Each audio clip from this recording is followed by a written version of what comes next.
What's up, everybody? Welcome to Coffee with Sledge. If you're new here, do me a favor, hit that subscribe button and turn on that notification. Today's guest, you guys might not be familiar with, and that's okay, because after this podcast that literally left me speechless at sometimes, but you will totally know who he is. His name is Cole Corrigan. He is an entrepreneur and the owner of CCC Fit. So kick back, relax, grab your cup of coffee, and enjoy my conversation with Cole Corrigan. I want to thank you so much for, coming and hanging out with me, dude. Pleasure on to this finally cool be on. little fucking set. You know Coffee what I mean? with Sledge, baby. So, man, you, my friend, have been through some shit. It's kind of the best way to put it, bro. But the best way to put it, you literally have built an empire. CCC Fit, an empire, right? And it started in your apartment. It did. It did. It did. In your fucking apartment. Yeah. And hold on. Okay. I just want to make sure that wasn't bleeding into the microphones. The fucking, you know what I mean?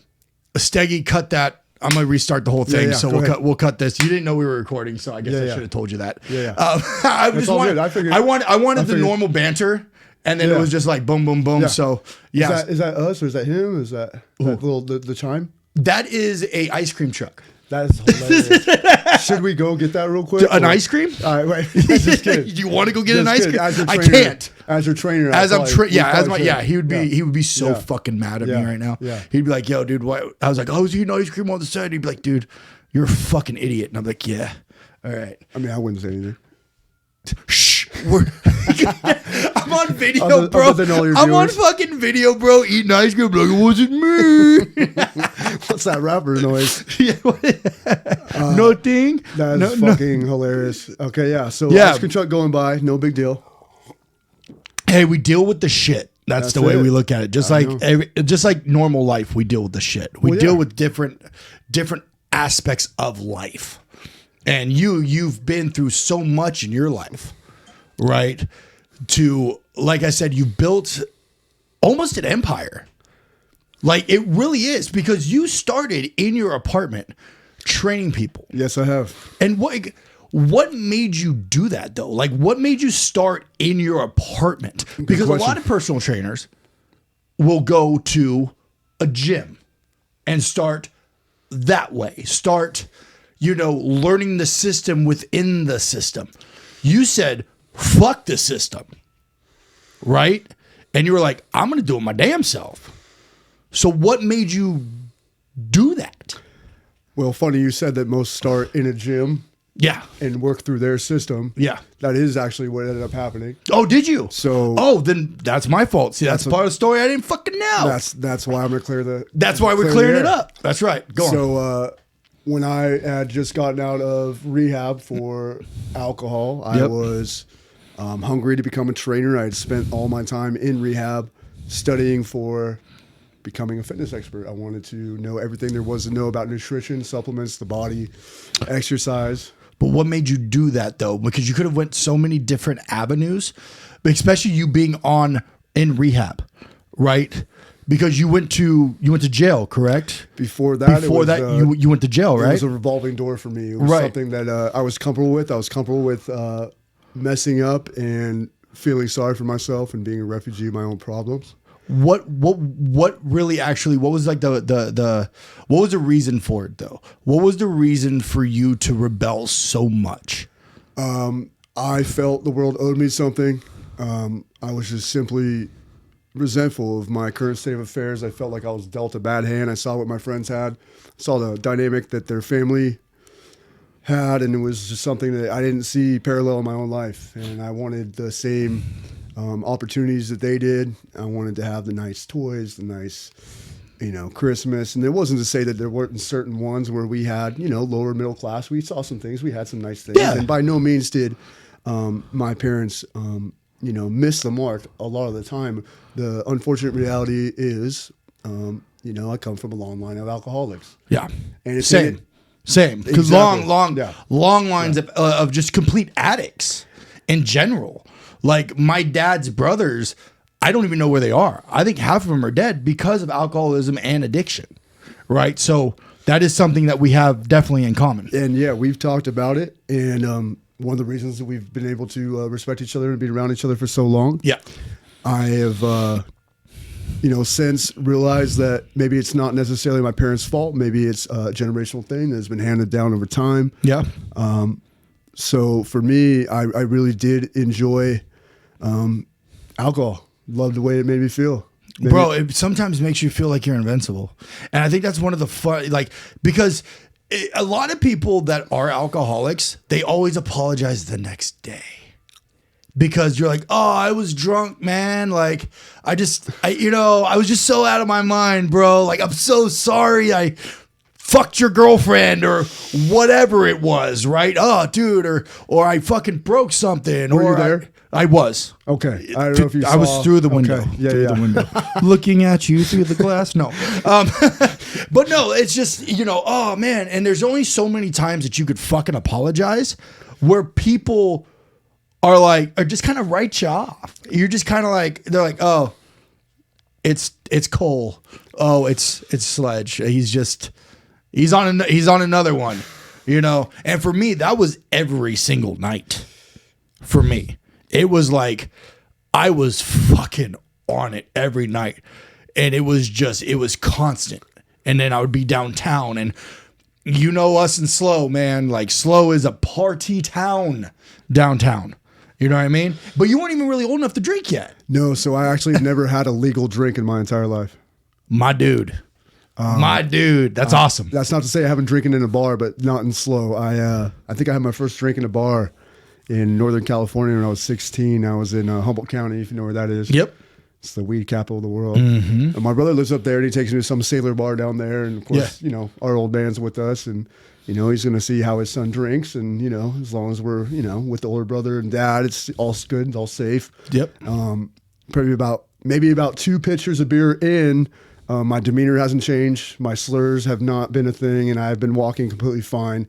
That's when my dad realized I'd already been drinking for a steady 3-4 years at age 16. He was testing you a little bit. So needless to say, he was a little concerned, but, things continued on for a while. I just continued on my career, got into drugs a little bit. What was your career while you were drinking? So I don't think I first had a drink when I was like 9. We were at some 9 years old, bro. Yeah, my mom gave me a sip of a Budweiser, so nothing's like normal, like parents do that. More like a deterring effort to try to get me to not, smoke this pack. And we're not calling CPS on your mom, dude. It's fine. No. Yeah, so you give your kids one at 9. No, I'm joking. It was real hot, like a 4th of July festival. I think we were somewhere in Northern California or Reno. I can't remember. Too young, but. And then I think the first time I really reached for an actual drink, like they'd left a cooler downstairs. We were at like the uncle's house, and some Smirnoff Ices were in there. It's always the relative's house. It's always is, bro. And their negligence led to my enjoyment. Yep. So that was like my 13th birthday, and we were on our way to go to Skate Street, Ventura, and we were just having a good old time, and then. And then we started filling water bottles full of tequila, and it started getting more serious. And and then were you one of those like everyday drinkers? So not until I would say like 16 when I had a job, I had my own money, and by that time I was couch surfing a little bit. Really? Did you get kicked out of the house? Yeah. So it came down to me and my mom never really quite got along. Yeah. We're just very two strong-willed individuals, very passionate. And that's never a smooth exchange when one person has to be right. And so with that came me moving in with my old man. And by that time, God rest his soul, he was really in the deep end of alcoholism. So for me, it was tough for me to make it out to where he was because I didn't have a car. He lived in Avila. I worked and went to school in St. Louis. So, even if I walked on foot, it would be like a hour walk. Yeah. And if I got a bike, it would get stolen, you know, because I'm drinking and fucking around. And, Yep. you know, it's kind of And hard you to can hold on to actually stuff. get a DUI while riding a And bike. I kind of didn't know that back then, so that's Yeah. good that I didn't. Yeah. You know? So, And that didn't stop me from driving around another buddy's cars. oh, and, you know, there he goes, the rebel without a cause. Yeah, There he is. Literally just probably got lucky on so many things. So at this point, you know, as many things I did get caught for, there's probably 10x or things I did not. Bro, you and me both. It's ridiculous. I used to, when I was even hammered, dude, I would ride my motorcycle, and I had like I had an R6, bro, and like I would be fucking flying, and like I'm so lucky that I haven't got a DUI with how hammered I've been drinking and riding my motorcycle. And I'm very thankful that I never killed anybody, because you don't think about that shit when you're intoxicated. You don't think about, oh, if I hit somebody and I could fucking end their life. That's a 2nd-degree murder. Especially that ego, it tells you that it's not going to happen. Yeah, dude. Because I got this. Everybody's got an ego, I'm a guy. especially when you're drinking, bro. Everybody's got an That's ego, the brother. other guy. It's not me. Yeah, Yeah. man. But yeah, so you started drinking, start kind of going heavy, probably around like 16, 17. Easily, yeah. Now, what was your job? What were you doing at 16, 17? What were you doing? So I was a busser at the Apple Farm. Nice, dude. The Apple Farm. Started as a host maybe the first 6 months. Those cinnamon buns. There was nothing on that menu that you can't enjoy. Bruh. It's So good. And at 16, being a skinnier guy, it Yeah. certainly helped. Yeah. You know? So did you work out at all when you were younger? So I've been an athlete my whole life. Tried Yeah. about everything that you can try, short of like dance and gymnastics. Nothing wrong with it. And We've done a little gymnastics together. and that we have. Yeah. and I love it. So there's been a sport background that eventually led to me getting sick and tired of getting picked on. Yep. So I got to lift weights now. I got to eat more. And I think I was maybe 14 freshman year, slow high.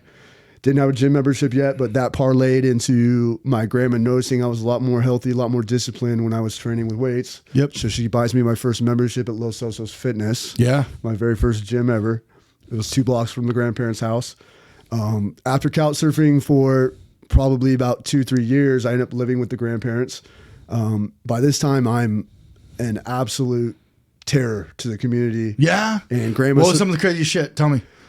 Well, Be open. You can't get arrested for it now, brother. Well, where do I begin? So I'm selling drugs. Selling, What were you selling? Were you selling weed? Meth? selling weed. It actually started with selling ecstasy. Really? That's, Into the X. All right. Yeah. So I would sell to friends, and I would watch them become addicted, and that wasn't enough to stop me from cutting it all out. So that was one thing I had to deal with later on. Didn't want anyone else to make any more money in the town, so I would start selling coke and notice that people were still making money from weed. So I was like, you know what, I'm just going to be a one-stop shop. Yep. Right? And in business, we know that is kind of like, it's the natural thing to do. Yeah. So I'm trying to catch all these fish, and I was good at it, at least for the duration until I got caught. Yeah. And how did I get caught? Well, grandma's, catching on. She's noticing that the room smells a little funky, and that she found like a quarter pound and hidden under my drawer. And she didn't know that the narcotics were there because they were in like a false, False drawer. they were actually in a false energy drink can. Oh, the bottom came out? Yeah, I think it was like a false Red Bull or false water Hell bottle yeah. or something like that. Yeah.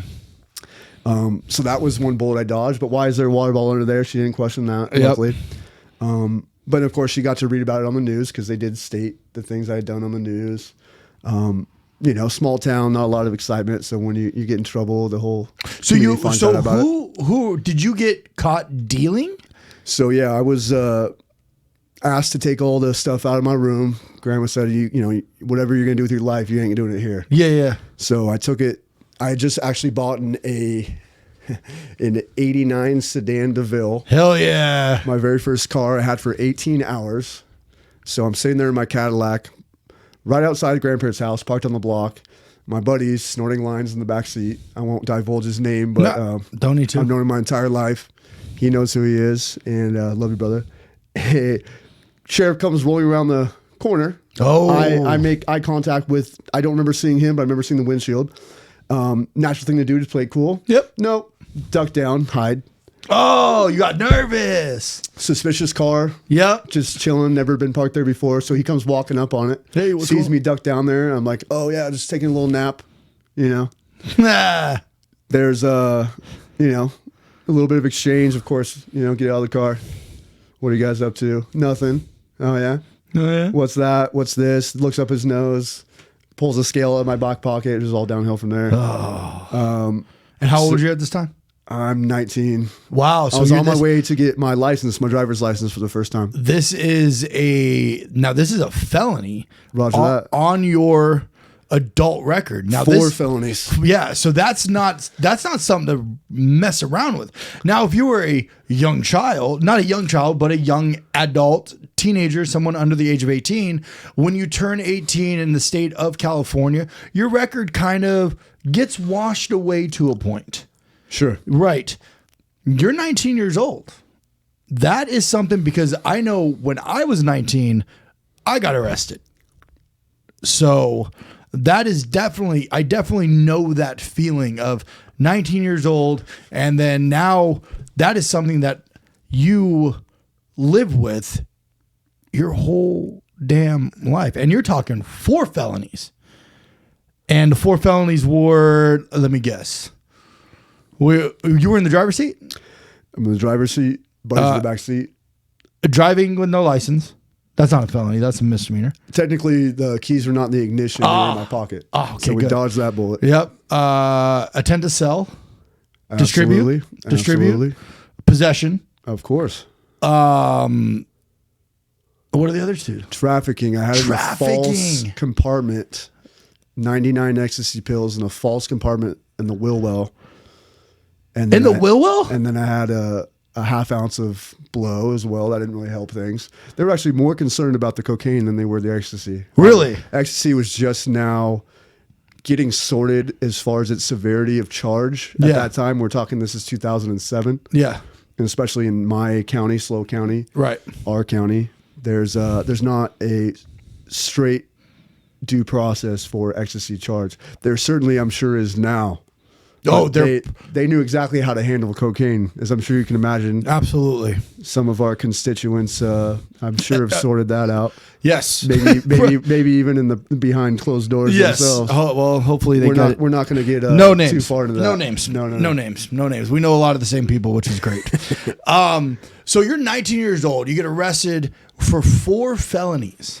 Anything happen to the buddy? Did he get charged? So he was charged with, I believe, possession, because he did have some in his nose and on a binder. Don't know exactly what ended up going on with that. He himself had just gotten out of rehab. Okay. I missed him pretty much all through high school because of it. Uh-huh. He had just gotten back, so needless to say, he was a little distraught having to go through it all over again. But Hey, you make that bet. make those choices. No one put it up your nose, brother. No one put you in the car. You did it yourself. I didn't sit there and have a gun to your head, force you to fucking put the shit up your nose. You got to pay for your own consequences.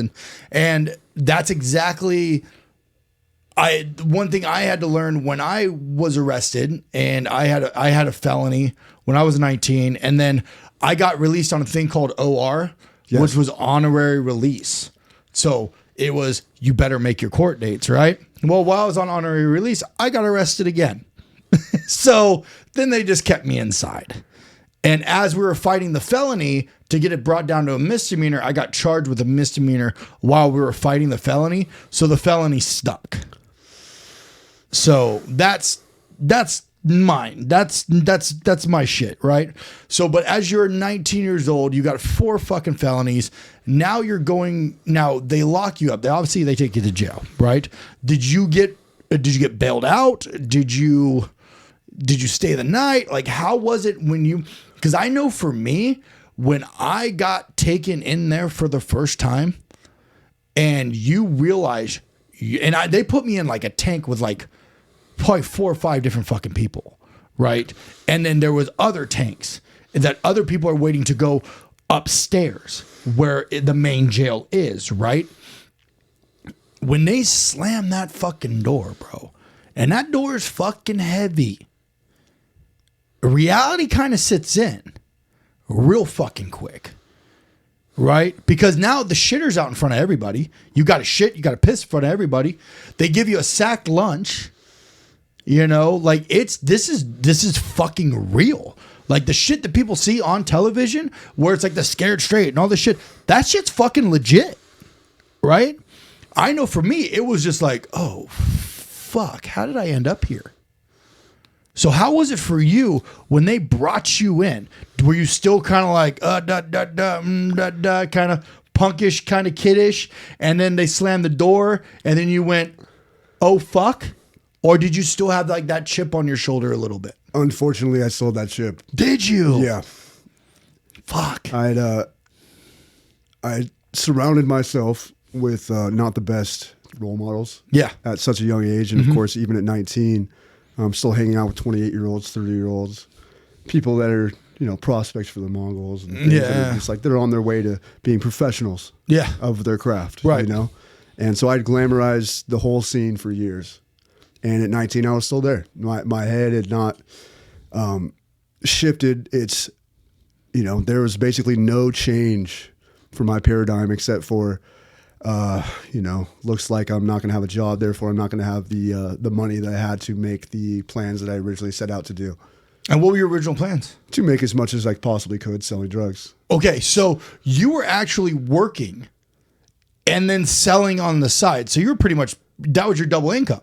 Yeah, I noticed that minimum wage wasn't quite cutting it. I no longer want to be a burden to my grandparents, but I think looking deeper into it, the real truth is I just wanted to have my own terms. Yeah. And want to be your own boss. And I used not being a burden as an excuse. Yeah. Now, people use a lot of excuses nowadays. That's pretty much kind of like why I'm not getting in shape. I don't have time. I posted something and said, there's 24 hours in the day. What are you going to do with those 24 hours?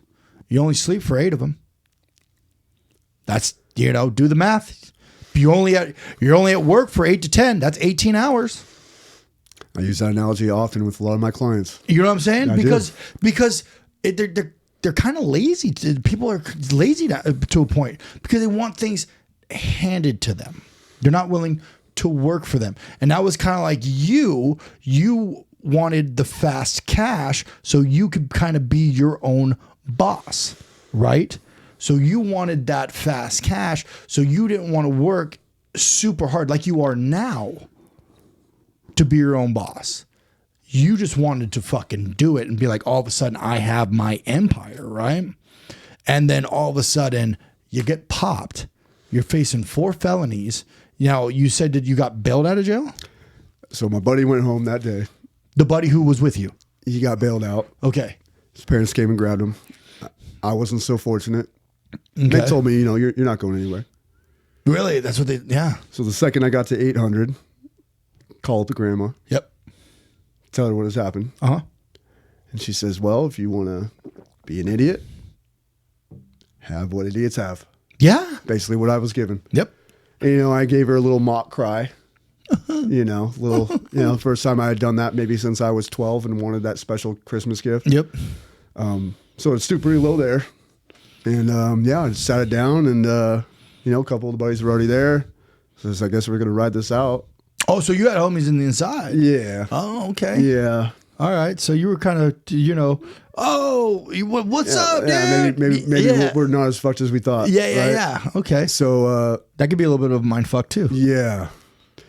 Get after 25 days bailed out on my own recognizance, as you had mentioned. Yep. Honorary discharge. I got a court appearance maybe set for like 30 days from my release, and within that time, I'm actually released the day before that buddy's, God, how old were we?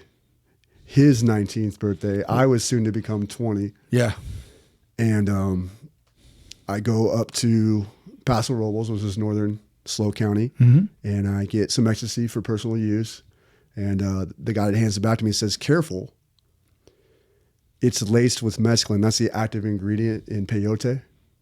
And peyote is? And now we come from the Southwest, but a lot of the indigenous Native Americans here used to use peyote, which is it's It's a drug. It's a mind-altering hallucinogen that comes from a cactus. Yeah. And they brings them closer to their spirit god or their spiritual world, takes them somewhere else. And I will say from firsthand experience, that is absolutely 100% correct.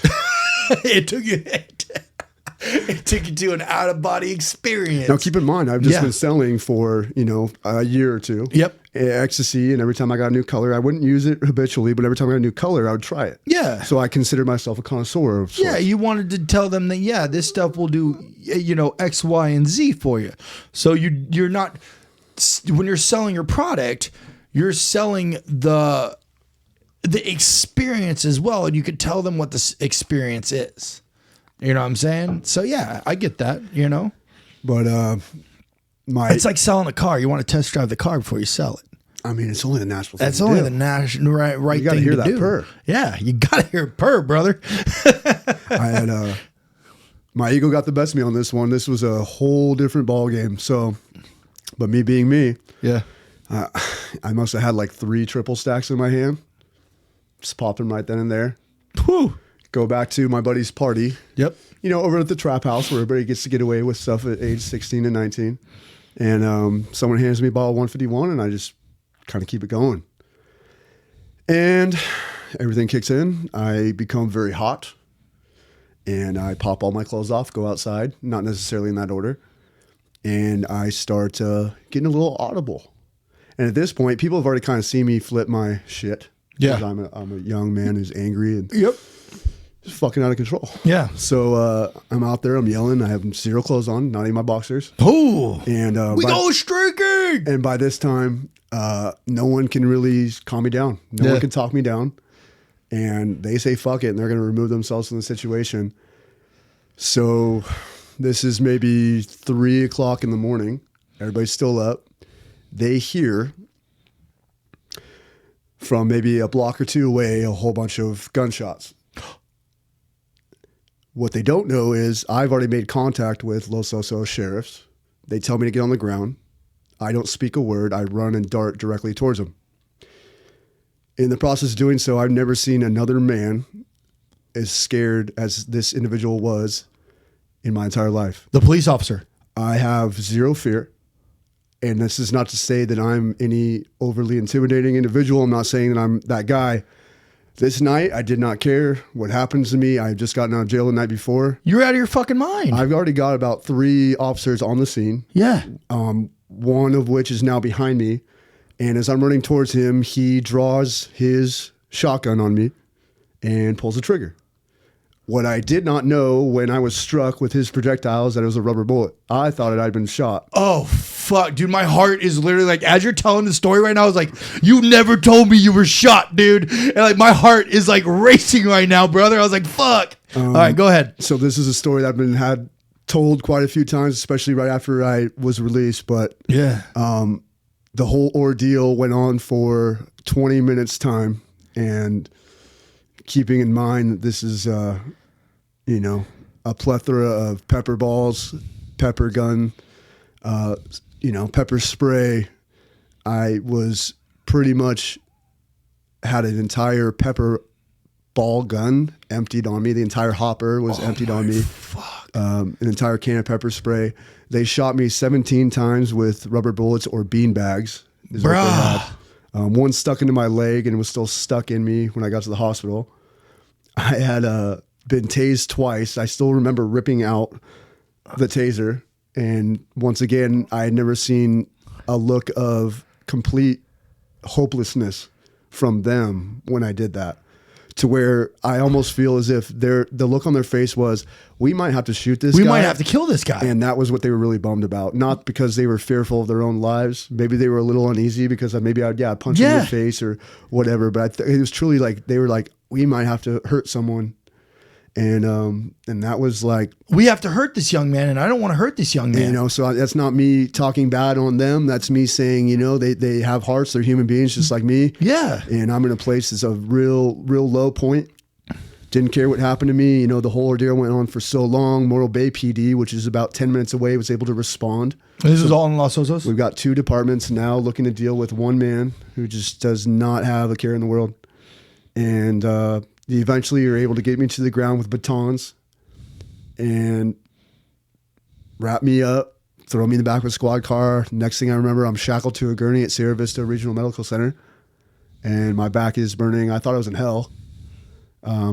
They're, trying to get IV in me, do a couple of things to bring me to lucidity. But I recall very vividly, I think I had so much, like spray paint or mace in my face.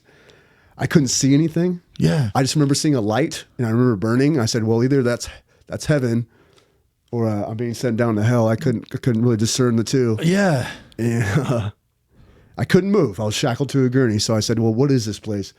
And then I start hearing human beings. And I start hearing medical personnel say, okay, like I'm starting to get my bearings. I think I'm in a hospital. And the next thing I know, when I am finally able to open my eyes, the nurse goes and gets the, I think it was a lieutenant. He comes over and says, you're going away for a long time, son. You know that, right? That was the first and primary concern, was to kind of like let me know that they had got me and I was, Yeah, done. you fucked up, bro. Yeah. And so from there, the nurses were very cordial with me.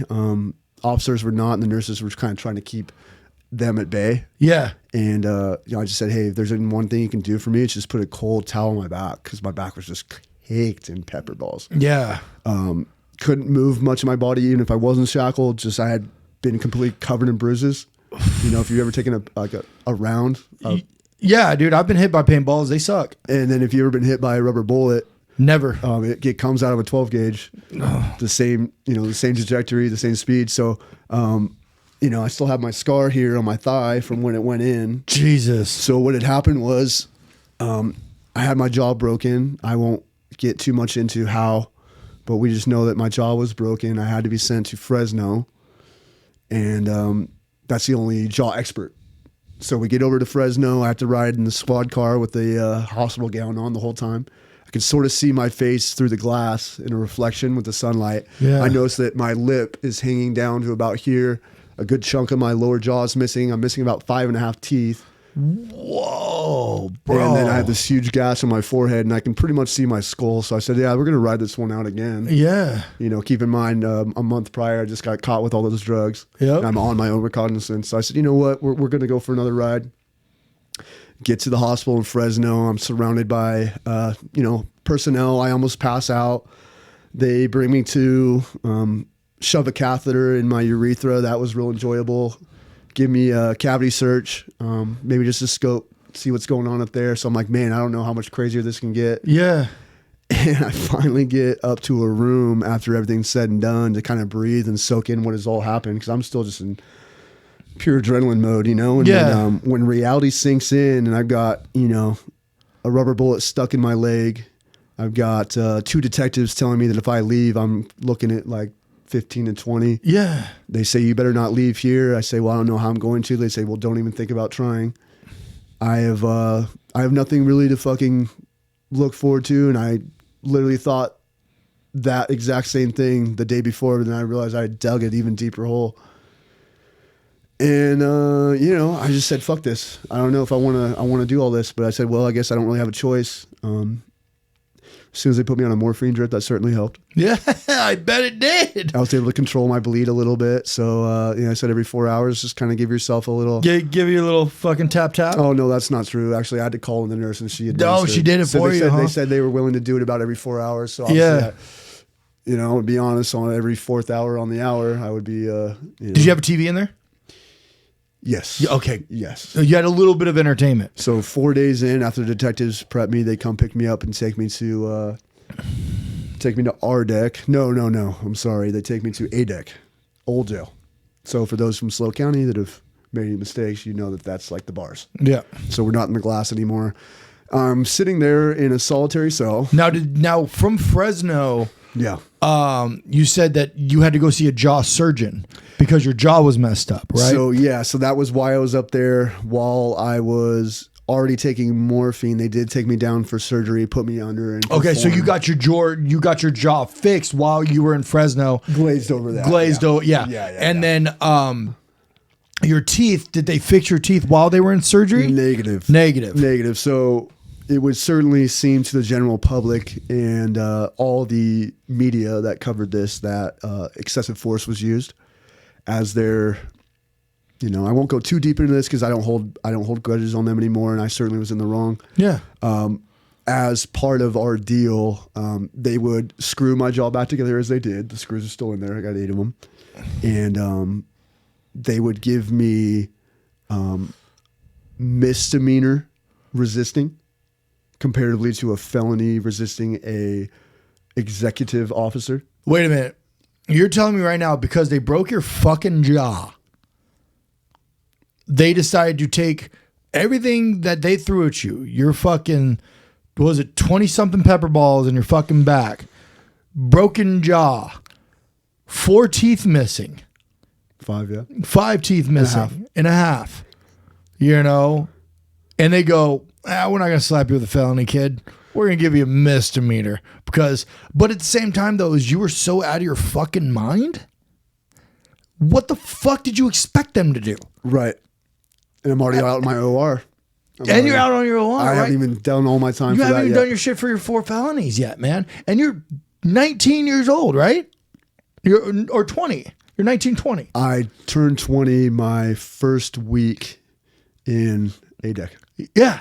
So, like, that's insane, bro. And I thought I had stories for days, bro.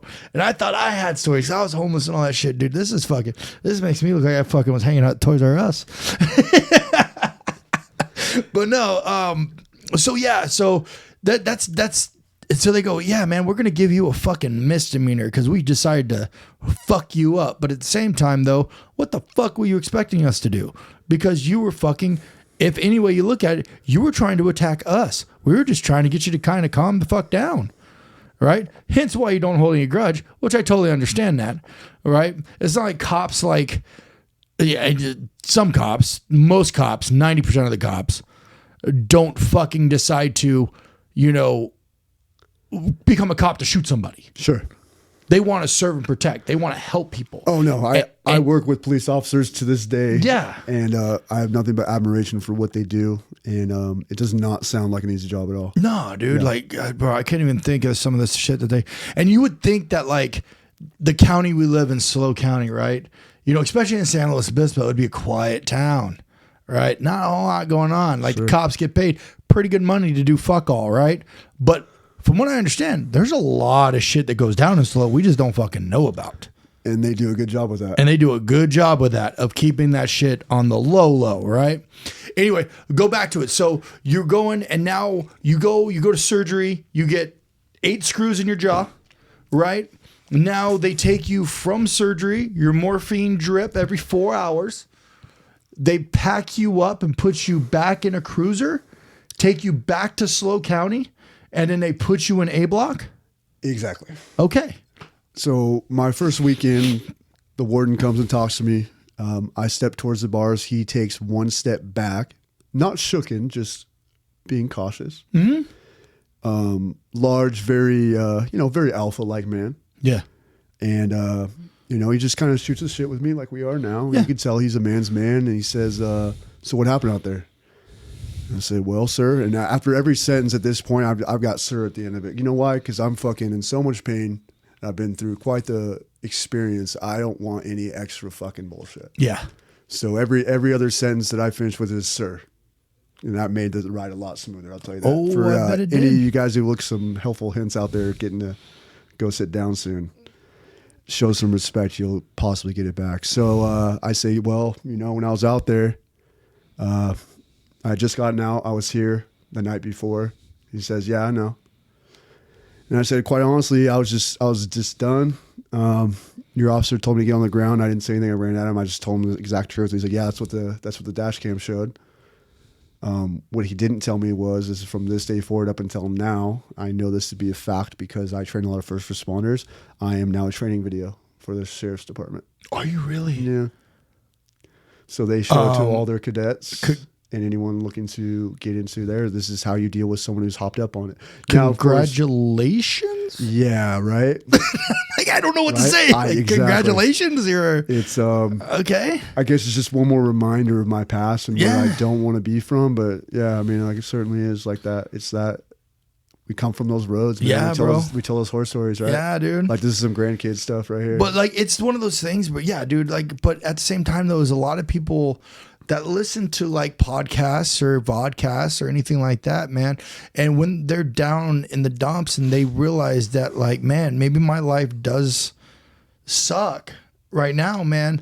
Like, we're going to keep going with your story, which is fucking awesome, man, because you really came out on the fucking other side. And I really want to get to that too. But like getting down to the core of what you have gone through to get to where you are today, letting people know that, hey, you might be down in the shit, man, but like if you work hard, you can get to wherever you want to go. It's just mind over fucking matter.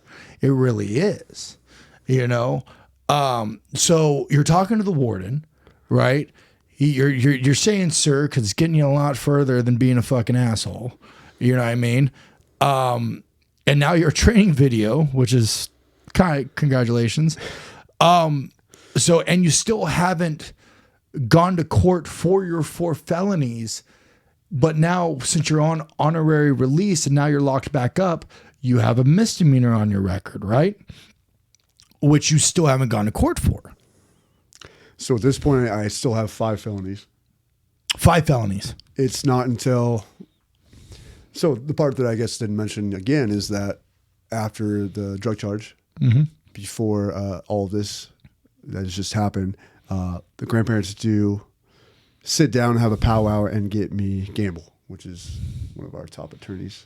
Yeah. And he basically is able to take what had happened with the officers that night and get it into like a simple public indecency.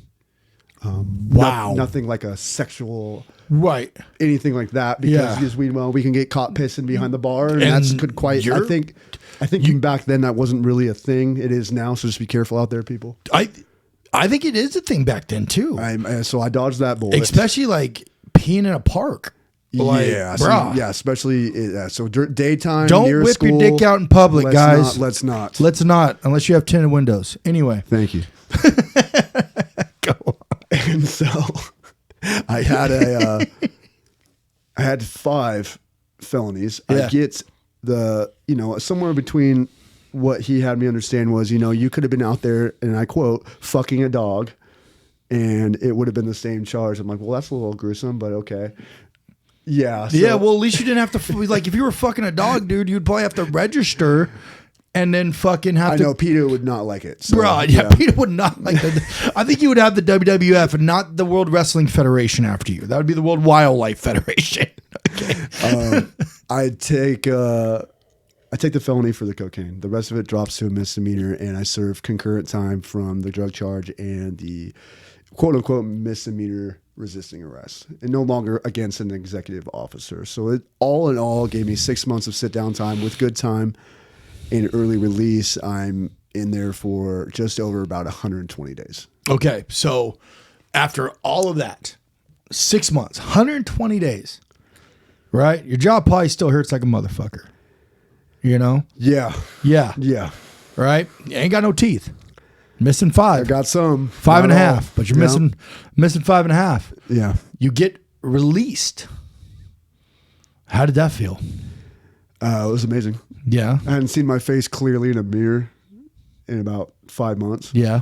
And so that was a bit of a shock. Mm-hmm. But, once again, my mind certainly wasn't in a place of I'm going to be an upstanding member, unfortunately. Still. Okay, so you were still got those. So you were like, I'm still going to be a fuckboy. Still got, yep. Yeah. Yep. And so, I got my hair baked at this point, which is a new thing. I just did that in jail. Nothing around like being Aryan or anything like that. Just looking that part. Just being a wood. So I wanted to, kind of just create a little intimidation. I'd been picked on. So that was now that was a thing. Like people saw me walking up and like in my little town, they're kind of like, oh, yeah, oh, that's the guy. He might not be the biggest, but like he ain't afraid to jump. Yeah, dude, I'm scrappy, motherfucker. What's up? So that, of course, is something I had to come to humility with over time. And just like decided I was going to be sober after that. Just one day? Well, I'd already caught in 4 months of sobriety. So I guess when I said I was deciding to be sober, I lasted 1 more month on my own. linked up with a buddy of mine who, against his best offering, said, like, I'm not going to let you drink.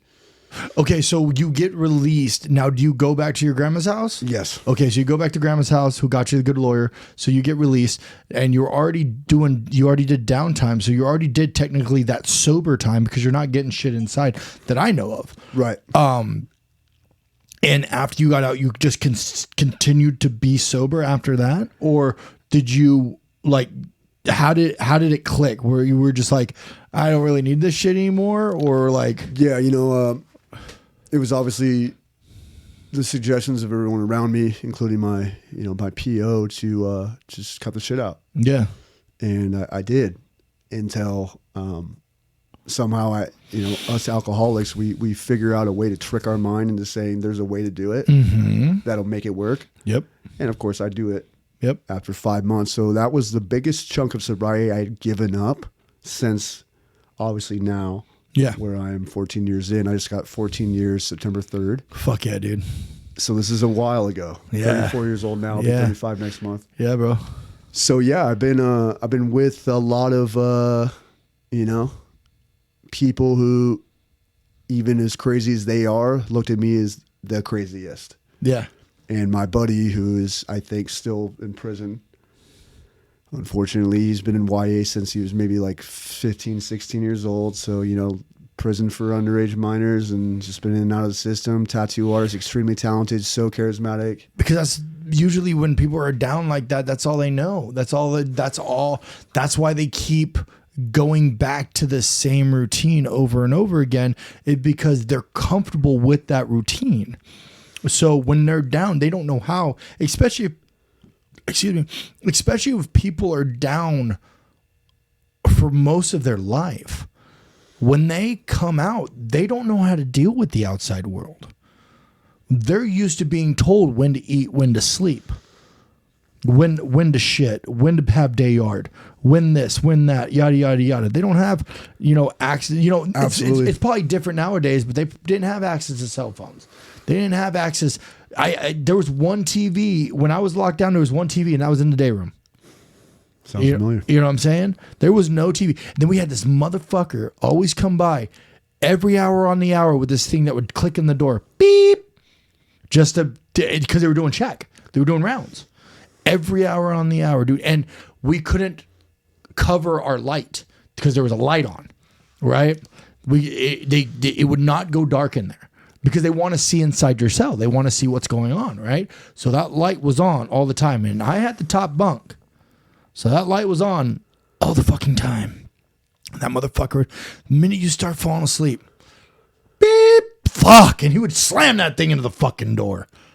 Yeah. Adults getting treated like children. Adults getting treated like children. But that's what people know, especially when you're down so long. So it's just when they come out, they go, I can't handle it. So they go automatically to the first thing to get them back inside, to get them back into their program that they know of. And that is committing a crime, because if you're out on a parole violation, first time you fuck up, you're going right back inside for the rest of the fucking time that you were doing, on top of the charge that you were that you just picked up. The hole gets deeper and deeper. The hole gets deeper and deeper. But that's what people fucking know.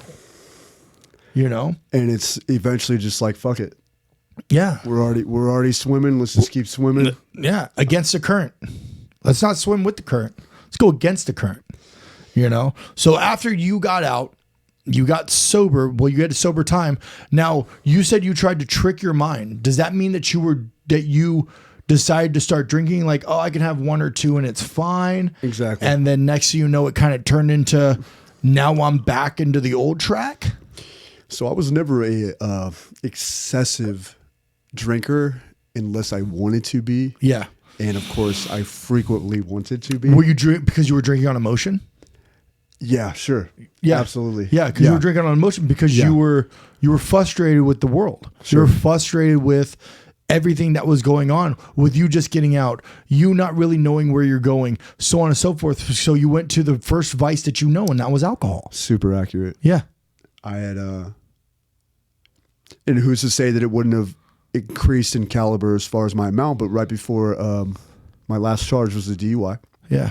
This is maybe, well, let's see. I'm let out of, as we're talking now, the timeline is, must have been 2008. I went in 2007, October, and I got out in like January or February. I make it an additional month of sobriety, and then I break my sobriety. Mm-hmm. But at this point, I'm only drinking once a month. Okay. And I'm planning on drinking once every other month. And while that sounds like a good idea, what was happening is my level or my amount that I would drink. Yeah. I didn't have the tolerance for that. So by this time now, I've got another car.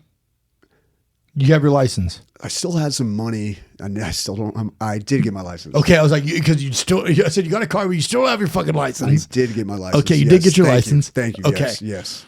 And I am, I still had some money. Yeah. Stowed away. So Stuffed away. I go and buy for a car. rainy day. I go and get a Dodge Dynasty, like a 92.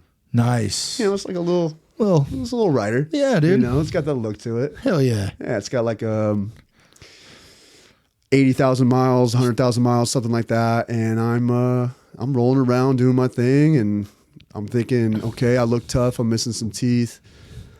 Working out regularly. So are you going back to the gym and working out regularly, or are you doing stuff like I'm hitting it hard? Body weight stuff? I've got a membership. Okay, so you got a membership. You're back in the gym. I'm Okay, hitting it hard, and because that's kind of like your prime right there, bro. Like that's your prime, like testosterone boosting, and like when you start, your testosterone starts kind of, yeah, we all have testosterone as kids and so on and so forth. But when your testosterone starts fucking going and starts fucking rocking and rolling, is in that time frame. amazing time. Yeah. Yeah, no regrets. I have, guys come to me that are around that age, and it's always fun to see them just kind of grab hold of, Dude. their body's potential. Yep. I have started working out above Woodstock's Pizza. This is my pre-employment. I actually ended up working there. Was it the Golds? So I'm working out at Gold's. Yeah, driving dude, from the Los Osos to fucking get there. Gold. And why? Because SLO has the girls. Yeah. Los Osos has what? Elderly. Elderly. And the weirdos. And yeah, a lot of weirdos. And so I'm trying to get away from all that. So that's one step in the right direction. Now I'm doing pretty good, but my mind is still in criminal mode. That was the first, go back to the Golds, man. That was the first commercial gym to ever come into San Luis Obispo. Yes. Because it was, there was no other commercial gym. It was always the private, like Kennedy, and there was always other like private gyms kind of like that. I'm not going to contest that. That actually sounds pretty accurate. Yeah. Yeah. And Gold's was the first one that came in that was more of a regional gym. Yep. That, because SLO, for some strange apparent reason, SLO doesn't like that kind of shit. SLO wants to be slow. SLO wants to be slow. And SLO's now is going to get a Planet Fitness. Truth. And I was shocked when I saw that. I was like, whoa, now you guys are getting commercial gyms up in this motherfucker? What? I mean, it's not ill-advised. It's smart. not. No, I think it's very smart because it opens up different avenues for different businesses to come into SLO, which SLO is kind of a small town as it is. It is. But there's still room to grow, not long ways, with ways. You know what I'm saying? So back to what you're doing. You're going to Gold's. You're pumping iron. Shaved head. Missing teeth. Looking like a fucking badass. Yep. Driving a fucking 92 Dodge Durango. Dynasty. Yep. I apologize. No, don't worry about it. We just call it the double D. I love that. You know what I mean? Love it. And, then you realize you don't have the tolerance like you did because you're not drinking as often because you were so sober for so long. So I made some good decisions with my fitness and my nutrition. Building a little bit of a network, meeting some new people. Mm-hmm. Still 20. Yep. Not legal to drink. So I'm drinking at random spots. I'm got the grandparents pretty much convinced that I've now decided I'm not going to go back to stupid shit. Mm-hmm. And I'm drinking with a buddy of mine, and I black out. Okay. Get behind the wheel of my car. I remember I'm talking to some old employees at the apple farm, and on the way there, what had happened was I struck a real estate sign, and it got under my undercarriage and poked a hole in my transmission pan. Oh no! So I'm leaking transmission fluid all the way to the scene of the crime, or reverse that. Yeah. Wherever I head is leading them back to it. So I leave the breadcrumbs to my next charge, and I'm dumb enough to walk up to the cops with my ego. As they're surrounding my cars, I get done talking with my ex-coworkers. I'm like, hey guys, what's going on? They're like, well, this car has been involved in an accident. And I said, oh, really? No shit. And so they say, have you been driving? I said, no, I have not. And they say, well, who has? And I say, I don't know. And then from there, they make me do a DUI test. And I say, well, I don't know why I'm doing this. I wasn't driving. They say, well, how old are you? And I say, well, I'm 20. They said, well, you're going to do this test right now. So they confirm that I have been drinking. They do not confirm that I've been driving. I absolutely deny all the way through court. I get a public defender who I grew up and went to middle school with his daughter, and then just feed him a bill of lies. And we shoot for not guilty, and then end up getting DUI. They're not dumb. So that happens. And this is my last charge. And I get out again. I slipped the system on that charge one way or another. I'm out the next day. Really? Get a ride in a taxi, which I don't think they do this anymore. Back to SLO, go to the grandparents. And I have a date to appear.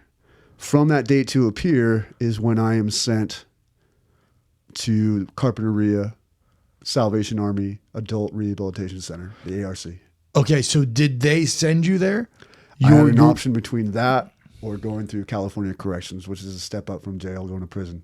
Okay, so now the date of appearance, is that the one that told you have to go, or was this a grandparents telling you that, hey, you're going to rehab or you're going to step 2, which is the correctional? Court mandated. Court mandated. Yeah. Okay. Yeah. So they were like, yo, you're gonna do one or the other. Like, you're gonna get locked up in corrections or you're gonna go and get fucking sober. Yes. Virtually that was and of course, once again, my mind state was, well, if I go to prison, I'm not on probation. I'm on parole. And if those of you who have been through corrections know that there's a vast difference between the two. And because, I'm still got that mindset. You got that shit, brother. That dumbass brain in between my ears. Man. I'm like, you know what? That sounds a lot easier of a ride. And plus, I'm just going to fucking eat some Snicker bars, do some pull-ups, and learn what big boys do. Yeah, dude. What is it? I'm trying to remember what it was called inside. It's called like,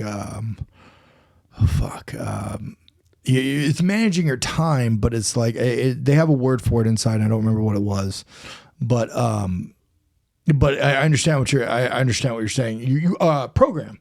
You got to program. You're going to program yourself. Yeah. Yeah. Which is, you have a routine that you do I wake up, I go eat breakfast. After breakfast, I come back, I'd work out. Then I go back into the day room. Then go to work. Right. Yada, yada, yada. So you were already planning on doing it. You're like, fuck, dude, like this is I'm going to do my time. I'm letting my time do me. This is going to be easy. It's a lot different than jail. You don't just sit in the, unless you're on, unless you're in the shoe. Yep. Unless you're on 24-hour lockdown and max security, they give you some liberties. And I obviously been schooled by people who have been there on these factors. And, like this is not anything I glamorize. And I really hope that when you hear this, that being a grown man or anyone over the age of 18, being told what to do, being told when to go to bed, when to shit, when to eat, how much of this you can have, how much of this you can't have them go through all your personal effects, letters that have been sent by loved ones. They're already reading what, your wife or your girlfriend is saying to you. Yep. It's really, it's not it. It's really not. There's nothing glamorous about life. It's quite the opposite of what I would consider cool. Yep. Unfortunately, at this point, I yet to discover that. So luckily I get a wild hair up my sleeve, and I decide, you know what? Rehab sounds like maybe that's a fit. Okay. Maybe we'll try to do that. Yeah. Okay. Yeah. They kind of sold me on like, if you have good behavior, you can go cruise around. Carpinteria, it's about 15 minutes south of Santa Barbara. Yep. So Carp's pretty beautiful. You got Summerlin right there. You got Summerlin. You can see the ocean from your room. Beautiful. Carpinteria is like a little bit of like, it's a little beach town. Exactly. It's a beautiful town. Right by Rincon Point. Right, but yeah, man, it's a beautiful little town. I love Carpinteria. You know, I just stopped in Carpinteria. I was going to LA a couple weeks ago, and I just stopped in Carpinteria, gassing up and eating. I had to stop and eat a meal, you know. So I did that, you know, because when I travel, I bring my meals now. I just don't eat out. Anyway. Love that about you. Yeah, bro. Like I'm fucking, dude, I'm so programmed right now and so dialed in, bro. Look at nothing's getting in my way. I've seen your timeline of fitness. You know, nothing's getting in my, and like, this isn't about me, it's about you. So you go to Carpinteria, right? First day in Carpinteria at Salvation Army. Are you bunked with a roommate or are you by yourself? 3 others. It's like Three others. Rooms of 4. Okay, rooms 4. Yep. You know, and I'm in kind of in the anxious tweaker / drunk dorm. Mm-hmm. Eating good. Eating real good. Eating real good. Yeah. And we're working on a dock. We're sorting through donations. There's like 5 or 6 trucks that back up into a loading dock. We sort through all the donations. Yeah. And they're set to their certain sections. And then through time, you get to work your own section. I was put on mattress duty, and I'll never forget. Salvation Army is the same rankings as the actual Army. And it was the captain. No, I'm sorry, the major at this point comes by and says, you know what? That is the most organized and well put together the mattress section has ever been. I really liked that. So I started taking a little pride in my self endeavors. There you go. Into business. Yeah. Obviously, I'm not getting paid, but I'm getting free food, free stay, and the ability to sit there and really collect my thoughts without too much, criminal hypothesizing.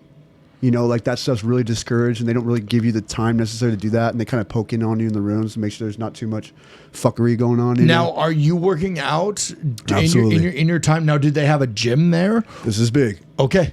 So I come across a little weight pile. They got like a Bowflex. They got a bench, little treadmill, like the things that will fit in there. They got through donations, and then there's like a tax write-off. They can hold on to certain things, and it's all for the betterment of sobriety and these guys getting their lives together. I meet a guy named Yanni. And those of you who are from the East Coast know that is West Coast for Johnny. Yep. Or East Coast for Johnny. East Coast for Yanni. And so he's Paisani. There you go. Hey. Exactly. Hey. Gabagool. And he gave me lots of those. Hey. And he's, he could see that stuck expression on my face. Like, no fucking, don't talk to me. Don't walk near me. And he say, hey, Cole, who'd you kill today? I say, hey, you turned someone into a fucking park bench, or you're going to do that soon, I fucking love it, dude. Fucking love it. Yeah. Yeah. So he was a personal trainer. Really? From New York. Okay. New York. Now, how'd he look? Was he pretty yoked? Yeah, a little bit of a belly. A little bit of belly, but you could tell he had his shit together. Yeah. He knew. He knew. He had been drinking. Yeah. He had been drinking. So he knew. But he looked good. Okay. He had a little bit of a belly, but like it was like that bodybuilder belly. Mm-hmm. Maybe a little. We call that the power belly. The power belly. The power belly. Yeah, that's what I got right now. He looked good. It was no dad bod by any means. Right. He had a good physique, And he said, "Hey Cole, you got a lot of energy. You got a lot of strength. You obviously play football. You got all those things. You ever thought about being a personal trainer? You want to be a trainer?" And I said, "Well, I never really thought about it, but doesn't sound bad." Yeah. He said, "You should really look into it." He was probably the first out of many. After I got out, there were some other suggesters and people that thought that was a great path for me. Now, to this day, do you keep in touch with Yanni? I don't think I know a single soul that went there still to this day. And really? I'll tell you why. Okay, tell me why. Well, Carpinteria ARC no longer exists, but before that, I managed to get kicked out. No. Oh, fuck. And the saga continues. Why did you get kicked out? Why did I get kicked out? Let's see. Basically pilfering, and that's a fancy word for stealing. Now, it's not like I'm taking, pieces of gold or anything and selling it for profit. I just wanted to have some knickknacks, for my own use while I'm staying here. Like what? A little flashlight, little stupid shit. Just like basically there's a list of things you're not allowed to have, and there's like a list of things you are allowed to have. Clothing with like certain logos on it, certain brands. Because they were considered gang related? Yeah, or just like kind of like the gangster life. You know, I'm dressed like 50 Cent a little bit at this point. Are you really, dude? Maybe not down to my ankles, but like, you know, there's a little sag and they had to put that in check. Yeah, and, dude. You know, well, you know, in prison, you're considered available if you're sagging your pants. that is kind of just like a whistle. Yeah. And, you know, and if you fart, that's like blowing a kiss. That is like blowing a kiss. Yeah. So, but you got to keep in mind, it's 2009. Yeah. You know, Yeah. 50s hot in the streets. Fuck yeah, dude. You know, Nelly, Mace, G Units, top of the charts, Master P. and Fuck you yeah, know, dude. like we're in that life still. We are. Skinny jeans is not even a thing yet. The fuck, dude. So I kind of sometimes wish they still weren't. So give me a break. Yeah, bro. But so no, I had basically out of a list of 15 things you're not supposed to have, I had like 14. You know, like some girl pics, and you can get inventive there, and Yeah. so basically shit wasn't supposed to have. I sat. Now, did they search your shit and then they found it? They search your shit daily. Yeah. At least they search the dorms daily. Maybe they choose a couple dorms at a time. Yeah. Didn't take long for them to catch on. I kept it like in the pocket of my robe, like when I shower. Yeah. Idiot. So Idiot. they pull me downstairs, you know, and they sit me in the office and they say, you know, like, you know, you're out, right? And I say, what do you mean? They show me and I have everything. So I'm like, is there anything we can do? They're like, no. Call up grandma and say, hey, look, remember that fuck up? I fucked up again. And she's like, wow. So I said, can you come get me? And she's like, yeah, I don't think so. Yeah. So grandma was a real one. Yeah. God bless her. God rest her. Yeah. She was a real one. Grandma was a real G. She didn't accidentally raise 5 kids. Yeah. Some of which are doing extremely successful. Right. Anyway, so I get on a Greyhound from Santa Barbara and head How'd you on get the home. money? You do get paid a little bit, for like canteen stuff like that. So I guess you do make a little bit of green. So you had a little bit of just enough, to get a bus ticket home. So I got lucky in that regard. You know what? I think they even gave me the difference to make certain that I could get home, just in case I didn't have anybody. Yeah. You know, which is the case for a lot of those guys, which Right. is really unfortunate. So, you know, that ride was a real long one. Another fuck up, another ride home with a big pile of disappointment for my family. So when you get back to Slow from the Greyhound, they drop you downtown because that's where the Greyhound drops you. Correct. Is downtown. Yeah. Do you call grandma? I think I blew up one of my buddies and he got me back. He got you back? Yeah, something like that. I don't remember exactly how it went, but Yeah. she didn't want to deal with it. She didn't want to deal with it. And understandably, Absolutely. you know. There's only so many times, and I was talking about this, and we were just talking about this too. There's only so many times you can say sorry to the same people, where they just go, and then they just write you off. And that kind of sounds like what your grandma did. Tough love.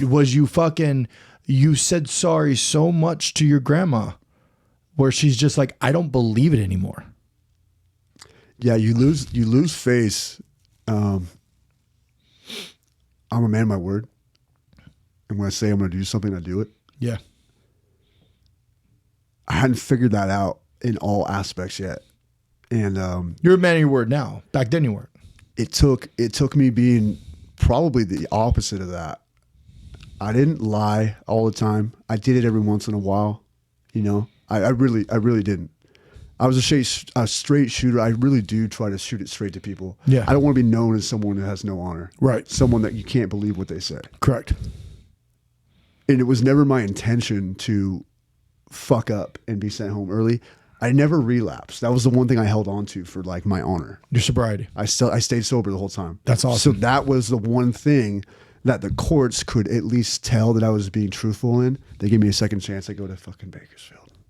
So you get kicked out of the rehab, and one of them, because it was court ordered, was you have one of two options. You can go to correctionals or you can go to Salvation Army. You get kicked out of Salvation Army, so I'm guessing you had to go back to court. My one chance. Or I've just blown. Yeah, your one chance, because now you're looking at going away. I'm for sure going to prison. Yeah, you're going to prison. You're No just question. waiting. So when you get back, did you have to contact a probation officer? 100%. So your probation officer you contacted was like, yo, I fucked up. And they're like, yeah, we already know, motherfucker. And it's almost like he's just like used to it.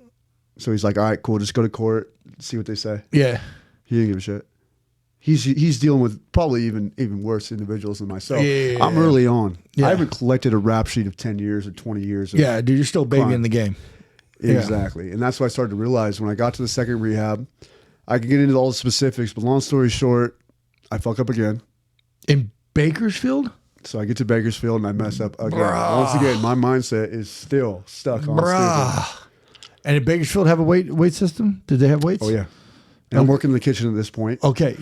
When I was locked up, back to this. When I was locked up, I got transferred from jail after I got sentenced. I got transferred from jail to a thing called what was it called? Like workman's something or other, where people that had like DUIs and stuff like that, they would come and serve their time, but they were allowed to go out and work their normal jobs. Right. I got brought in to work in the kitchen. Almost like community service. Yeah, kind of. And then they gave me, like I think it was like $2 a week to do my laundry and then have a little bit of canteen. Okay. Yeah. But there was like people that like... So you're not free to go each day? No, I can't go anywhere. Got it. I have to stay inside. So it's like an honor farm. More or less. Kind of like an honor farm. Yeah. So they were allowed to go out and do their jobs. Got it. Like, so there was people that was to the kitchen and it was a kitchen room, right? So everybody that worked in the kitchen was in that room and we were in bunk beds, right? And then everybody else outside of them who had roommates and so on and so forth, they all had normal jobs. Yeah. So then they would go out to their normal jobs, but then the officers would go by their jobs to make sure that they were working. Okay. And not doing what, going off and being a fucker. And they would sit there and watch you and shit like that. And then they would, at the end of your shift, you would come back to holding or to jail, drive back or whatever the fuck, and then, you would go to sleep and that's how you would do your time. Right. I kind of was working in the kitchen as well. When you were like, oh, I was working in the kitchen. I was like, yeah, so did I. And I ate really, really well. Oh yeah. I ate really well. Like as well as you want? As well as you want. None. Any plan you want to have yourself on? Yeah. You can eat whatever you want. A fat boy powerlifting or you want to do it right? Dude, bro, that and some of the food wasn't bad because we would get it from the main jail. And we would get it and then fucking... and it was fun. It was crazy, man. Because there was a guy in there. I remember, big old yoked dude, right? He was a guard, right? His name was Carter. I remember him. Fucking bald head. Looks like what's his name? Brian Shaw. Okay. Right, just fucking big yoked looking powerlifter motherfucker, right? Wow. Yeah, and he's like 400 pounds. Yeah, dude, he was up into 2 something, right? Yeah. And he lived in. I remember him telling me he lived in the Simi Valley, and this was in. You have Ventura, Oxnard, and then you have Camarillo. Camarillo, yes. Thousand Oaks. Yeah, so it was in Camarillo. Got it. Where this was. And he used to work at the penitentiary in Lompoc. Got it. My family all were prison guards there. So he knew who I was. Oh yeah. So he watched every move I fucking made. And he told me if he ever sees me back there, he was going to kick the shit out of me. You're done. I was done. Yeah. Right? Yeah. So, I don't know. That popped into my head real quick. And I was like, yeah, I got to fucking, the kitchen thing popped in my head. I was like, yeah, man, because I ate a lot when I was in there. I ate constantly. And then I started working out while I was locked down. But we didn't have weights. So I would use phone books. Smart. And then I would lift my bed doing curls. By any means. By any means. Yeah. We'd be doing, we would be doing like, but we'd be stacking the phone books as high as we possibly could. Oh yeah. So you would get the incline or you would get the decline or you would get the normal or whatever, and then we were allowed to go outside for yard and play basketball. So we would get the cardio in with basketball and stuff like that. So yeah. It's a great system. It wasn't a bad system. Yeah. I don't know if it's still there or not, but yeah, it wasn't a bad system. Yeah. So you get kicked out again from Bakersfield. Why? So I don't get kicked out. You don't get kicked out. Actually, I do a lot for where we are now. Uh-huh. So I really do set myself up for a lot of the tools that I still use. Yeah. And so basically what had happened was what happened was I was in the kitchen dorm at a certain point, working hard enough. I was on the truck for a while and once again sorting through all the donations and all that. Never sorted so many clothes in my life. probably like 10,000 articles of clothing. Wow. Just like your fingers are just raw by the end of the Wow. day. And caked up in dirt, which is obviously kind of like a little discerning. Motherfuckers don't wash that shit for It's a little disturbing, actually. Yeah. And so once I'm in the kitchen dorm, I was a fat boy in Carpinteria. At least, you know, it was the softest I had been. I just kind of ate whatever. Yeah. Now I'm controlling my nutrition. Now I'm going on my own little explorations around Bakersfield. And I'm going to like the Marriott and I'm accessing the internet and I'm downloading and printing and just getting all the information my brain can get its hands on. So they're allowing you out. 30 days of good behavior without any kind of marks, and you get to go out for like 4 hours at a time, and you just got to come back and check in on a piece of paper. And you can check right back out as long as it's before lights out. That's not bad. That's just got to work a certain amount of hours, and mostly it was the weekends where you could go out. You know what I mean? Yeah. So you, instead of going out and being a fuck, like probably most of them did, because once you get a little bit of freedom, well, a lot of people, what happens, you give them a little bit of rope, they try to tug the rope as far as they can until they hang themselves. You didn't do that. It's not that I didn't do certain things that maybe I shouldn't have, right. But let's just say what I did not do was relapse. What I did not do was look for more trouble. Right. There might have been a birthday that I had rendezvous with my brother I hadn't seen in 6 years. Maybe we went to a place where there's dancing. Yeah. You know. Yeah. You know, but that was with dollar bills. Yeah, we're gonna plead the fifth on that. Yeah, it doesn't matter. It doesn't matter. It's not like you can get in trouble for it now. You know. Yeah. So that I'm not gonna turn you in. And yeah. So I you know, I'm a white boy walking around Bakersfield at 9 p.m. at night, headed back to 19th and Union, and that's a pretty lit part of town, And I come across like about 5 guys, and they're on the opposite side of the sidewalk, but I could already see them eyeing me up. So I said, you know what? I'm gonna beat him to the punch. I'm gonna walk across the sidewalk, show him that I'm not. I ain't no punk. I ain't that guy. Yep. Walk right into him, and he comes about this close to my face, maybe about a couple inches, and just veers off to the left at the very last second. Of course, I stopped dead in my tracks. I'm not trying to finish out whatever he maybe had in store. Don't raise my arms, but like I got tested a lot, but I behaved myself for the most part. It's good. So I learned a lot about psychology. Is you don't have to bring trouble to someone's doorstep to be tough. You just have to stand your ground when it's brought to yours. Absolutely. And so you have to protect your own. Yeah, it's like I have seen a lot of my buddies like do things that now seem so idiotic. There's no way they can't see it themselves, but I can see how back then it just all kind of blends and blurs. You know? Anything and everything that is considered disrespectful needs to be acted upon, and that's absolutely not the truth. You got to pick and choose your battles. Yeah. You know what I mean? There we go. Now the light bulb's starting to kind of brighten a little bit in your life, right? You're starting to kind of understand the way of the world. You don't need to, you need to stand your ground on certain things, but then there's also certain things you just kind of got to just fucking let go. And, we have like a higher power. We have things that are beyond our control. And, there's like, there's this guy in our kitchen dorm. He's still drinking. He's still relapsed. He's never got sober. Yeah. Except for that initial 30 days to be able to so he's at that bar downtown Bakersfield and he's drinking. And I'm in there with him. We're not allowed to be inside a bar, but he's like, come in real quick. So I do. And I'm an idiot. Mm-hmm. But I'm 21 now and I got my license on me and, or my ID, and I get in there and he's drinking. I'm not. And I'm like, I'm good. Whatever. Maybe there's a girl in there. Maybe there's some chicks we can talk to, and they'd always joke like, well, if, the girl ever comes down, we'll have Cole take his shirt off. So at that point I was considered the fit guy. I'm like taking care of myself now. So that was cool.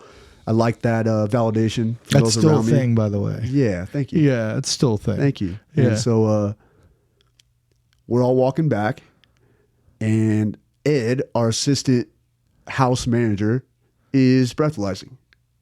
And it's a glass door at the front door on the front door to go back in. And I see Ed, and I look over because he's still our buddy's still walking down the sidewalk. He hasn't seen Ed yet. Yeah. And it's too late. Like he's already walking in front of the glass, makes eye contact with Ed, goes, oh, and walks around to the back. And I walk in there and he goes, where did such and such go? I don't even remember his name. Yeah. It doesn't matter. Point was, I tell him, after I'm talking to him through the weight pile in the back. There's like a chain link fence and there's like a parking lot. Yeah. I'm like, hey, hop this barbed wire. Let's bring you in tonight. So once again, I'm figuring stuff out, but once again, I'm still fucking young and dumb. Mm-hmm. So I'm like, well, maybe, you know, if I accentuate this guy's ability to stay here or whatever, or show him loyalty, maybe he'll get it. It's like, no, I should have let him fall flat on his face. Yep. So we wake up the next morning. He's not checked in. We all go to eat. We make the food. Yeah. And Ed goes, what the hell are you doing here? And he's talking to him. And he says, what do you mean? He says, you never checked in last night. I saw you through the glass. How did you get in? And then there's an investigation. A small little thing of like, hey, like what how'd he get in? Yeah. He never came through the front door. We got security cameras. I was standing there, yada, yada. Yeah. No one says a peep. Not supposed to. Yet, the entire Kitchen Dorms program is restarted. We were supposed to be there for 6 months. I was there for 7.5. There was a guy that was there for about 5 months. He was just about to leave. And they restarted his program. Oh, no. Because of my actions. Because your actions. And, you know, I don't know where he said, fuck it. I'm not going to bother finishing. He wasn't court mandated. He was self-administered. Yeah. And I don't know how he's doing now. I don't know if, you know, the difference between a couple of weeks made all the difference. Yeah. I'd like to think it did, but, you know, that's not to say that, you know, he's in a sore spot because of my actions. So that's something I have to live with. And not to mention the other 3 guys in that dorm. And there was 5 of us, so not to mention our boy. Yeah. Who was certainly not taught a lesson because he did still fall flat on his face, but there's always maybe that glimmer of hope that someone's going to bail him out. Yeah. So, because they couldn't quite pinpoint any of us, they restarted our program and left it at that. Maybe there was some glimmer of respect for the fact that we didn't squeal. So they said, you know, we're going to let these guys ride it out. Yep. If they decide they're going to stay longer, maybe they get more sobriety. Yeah. Well, that's exactly what happened. But really what it was for me, I was surrounded by losers. People telling the same story, just changing the nouns. Yep. My grandma molested me with a pencil when I was 3 years old, and therefore I had to put a heroin in my arm. Yeah. You know, my dad beat the shit out of me in front of all my friends, and now I have to drink. Yep. You know, I fell off my bike when I was 16, and now I kind of have a limp, so I got to smoke weed. Yeah. And I got to be a shithead. Mm-hmm. And of course, they're all excuses. That's not exactly what they say, but they want you to believe that it is not their discipline that is the issue, it is the world. Right. And I saw a primary common denominator in all of these conversations I had between 2 rehabs and what should have been a 6-month experience turned into 11.5 months.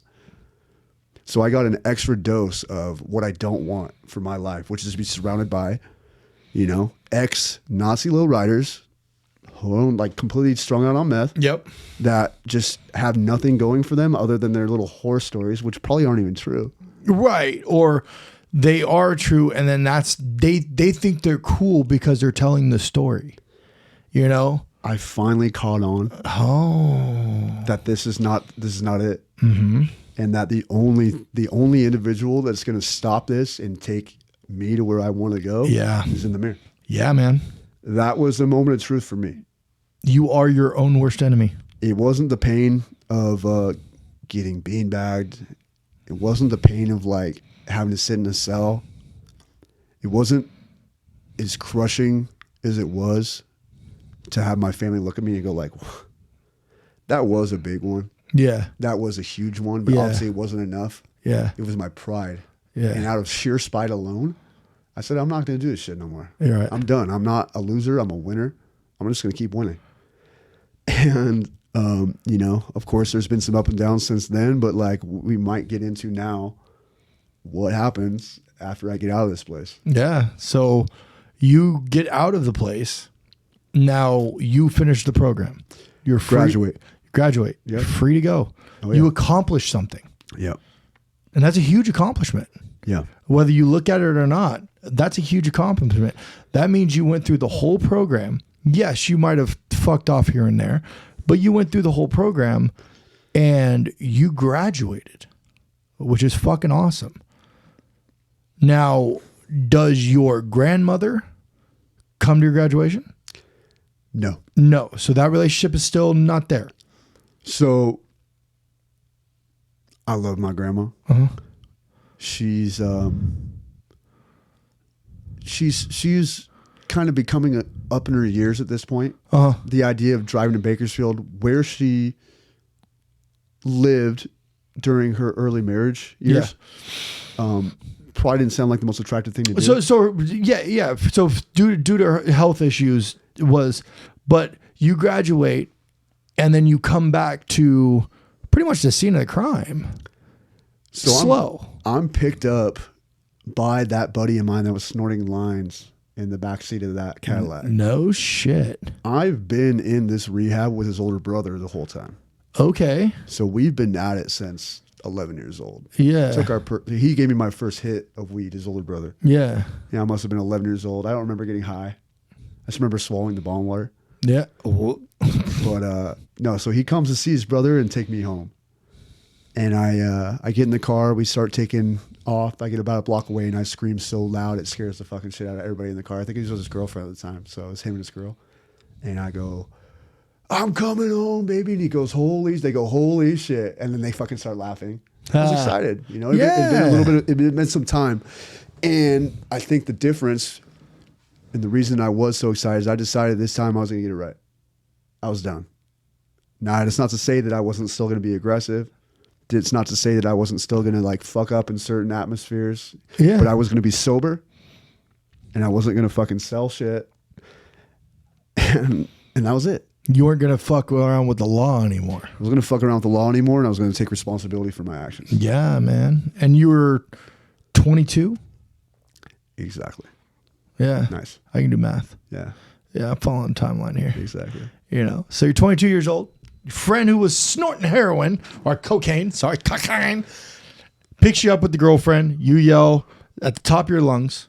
You're free. I'm coming home. Coming home, baby. Ozzy Osbourne. Yeah, I'm fucking coming home, right? Mama, I'm coming home. What's the first thing you do when you get back?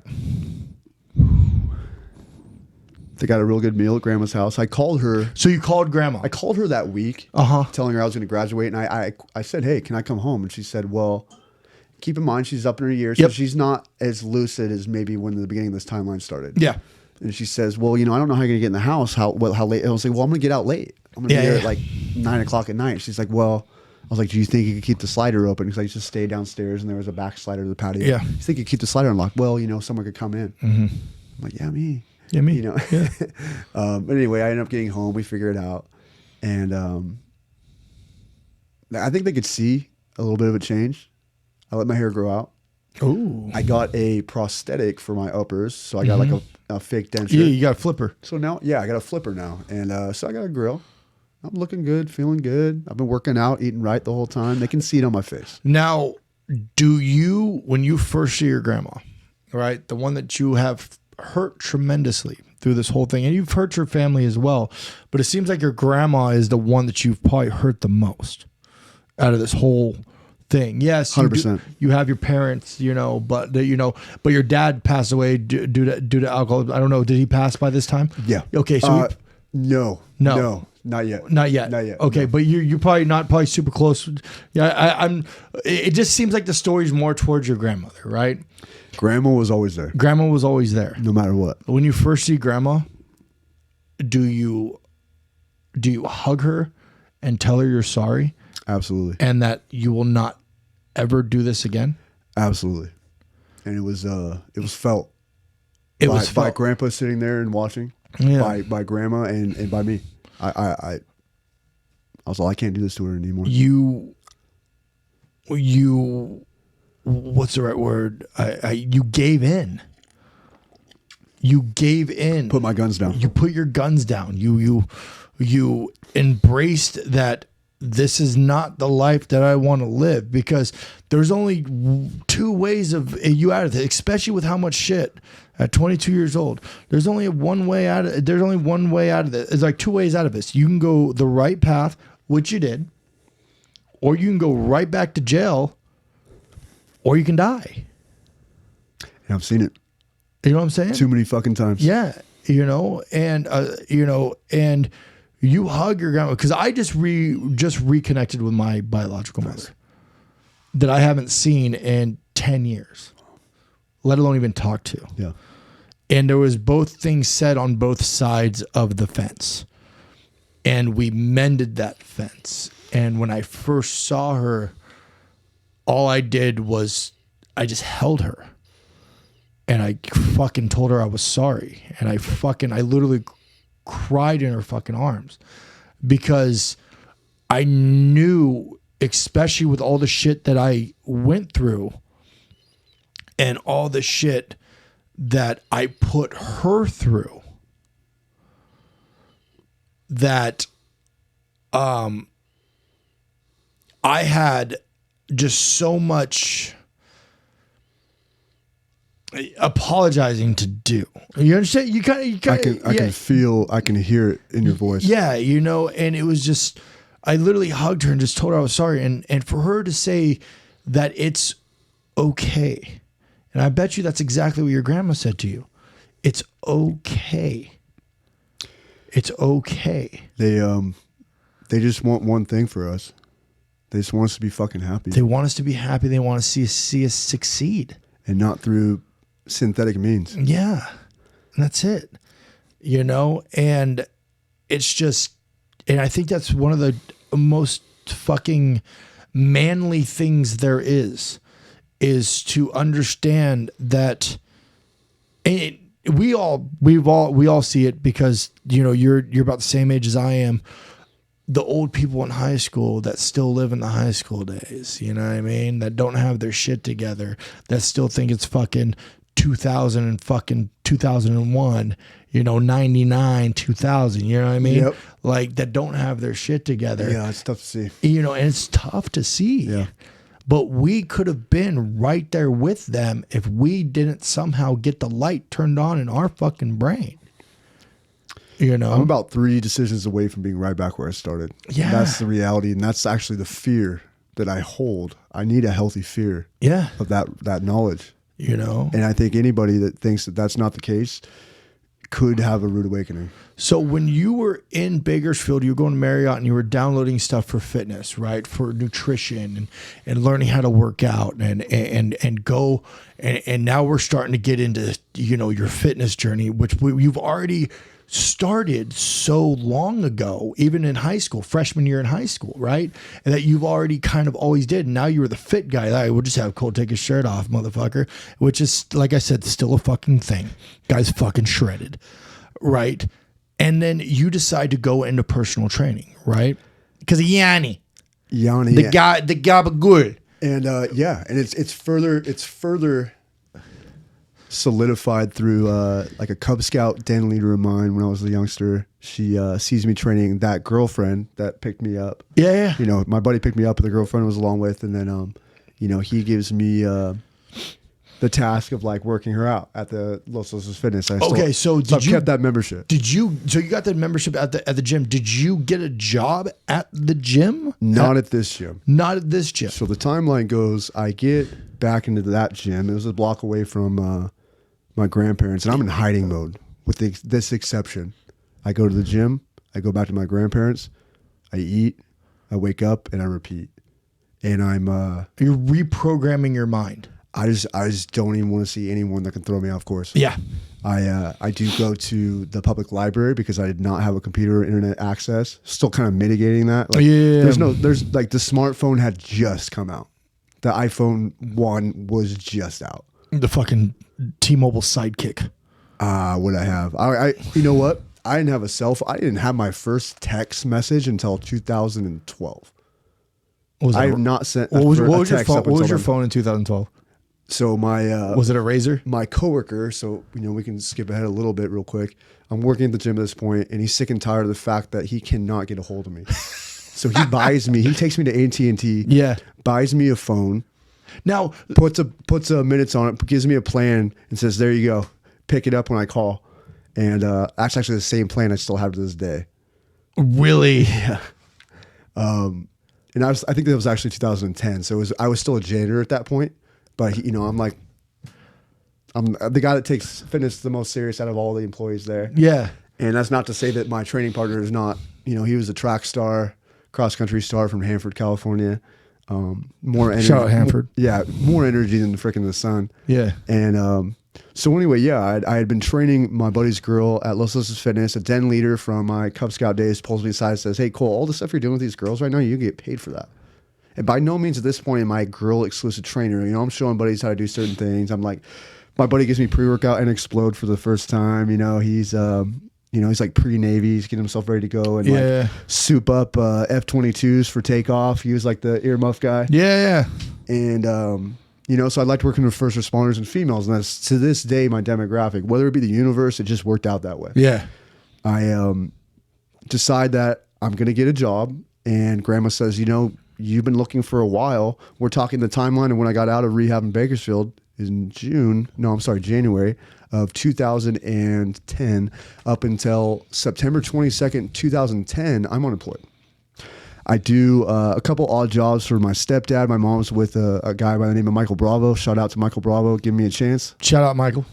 Big lifter circa the 80s, and lifted with C.T. Fletcher at the Veterans Hall. Competed with a guy named Anthony Llewellyn, who, if you've been lifting in this community since the 80s, there's no way you don't know that name. Right.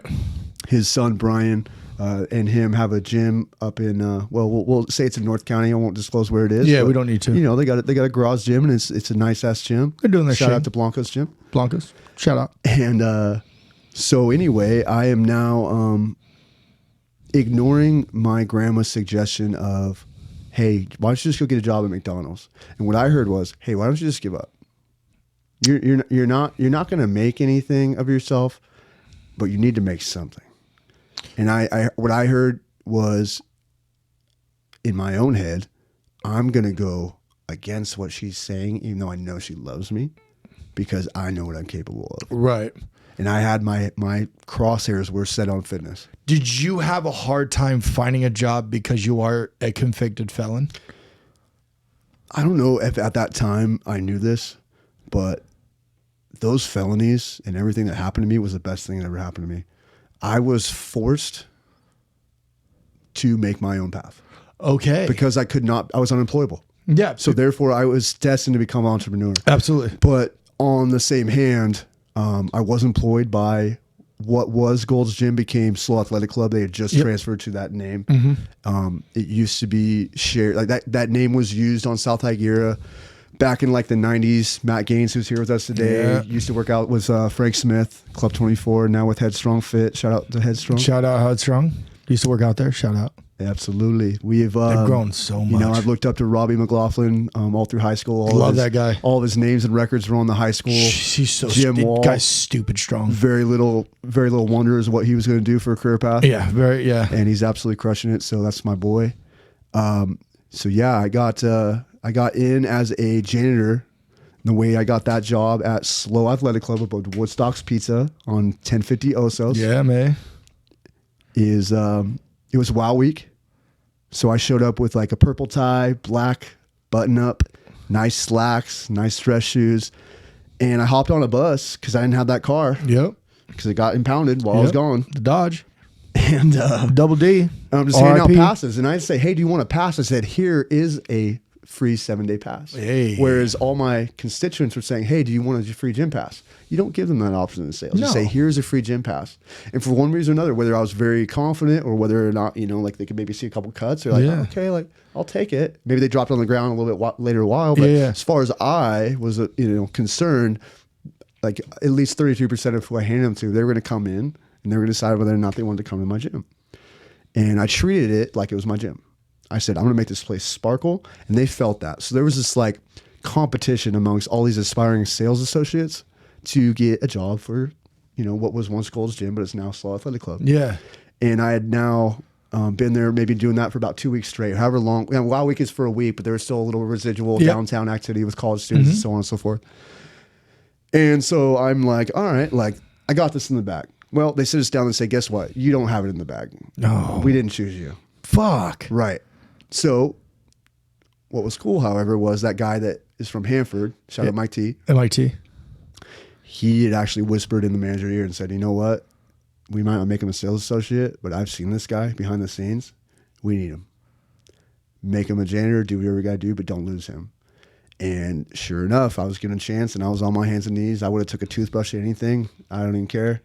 I made that place sparkle. You wanted that place to be I your decided place. that was going to be my home. Yeah. I was going to treat that gym, and they felt it. Yeah. And so within a week, and I'm now not a sales associate, but I'm the janitor. Yep. That lasted about 14 days, and they moved me to the front desk. They saw how sociable I was.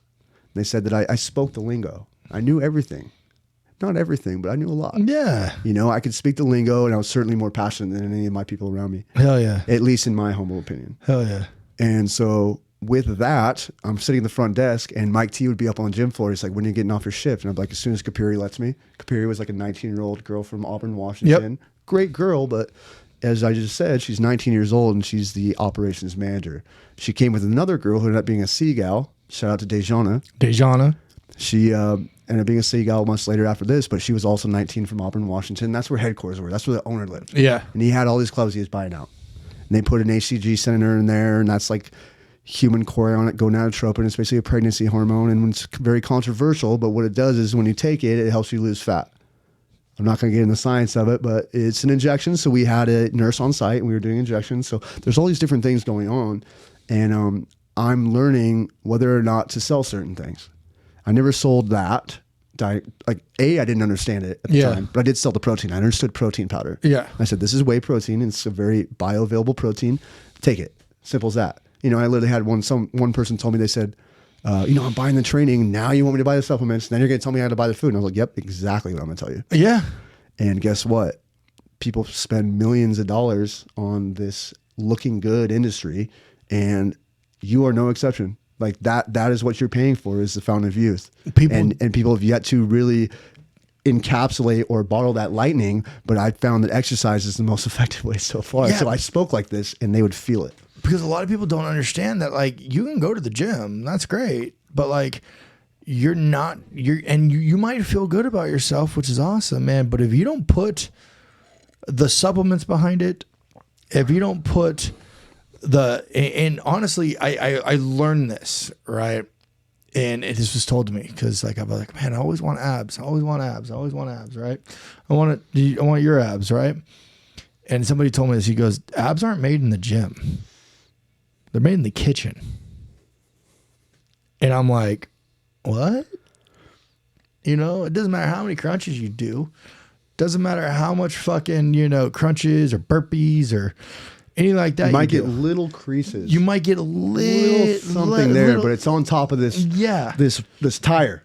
Right. And abs are made in the kitchen. You have to eat clean.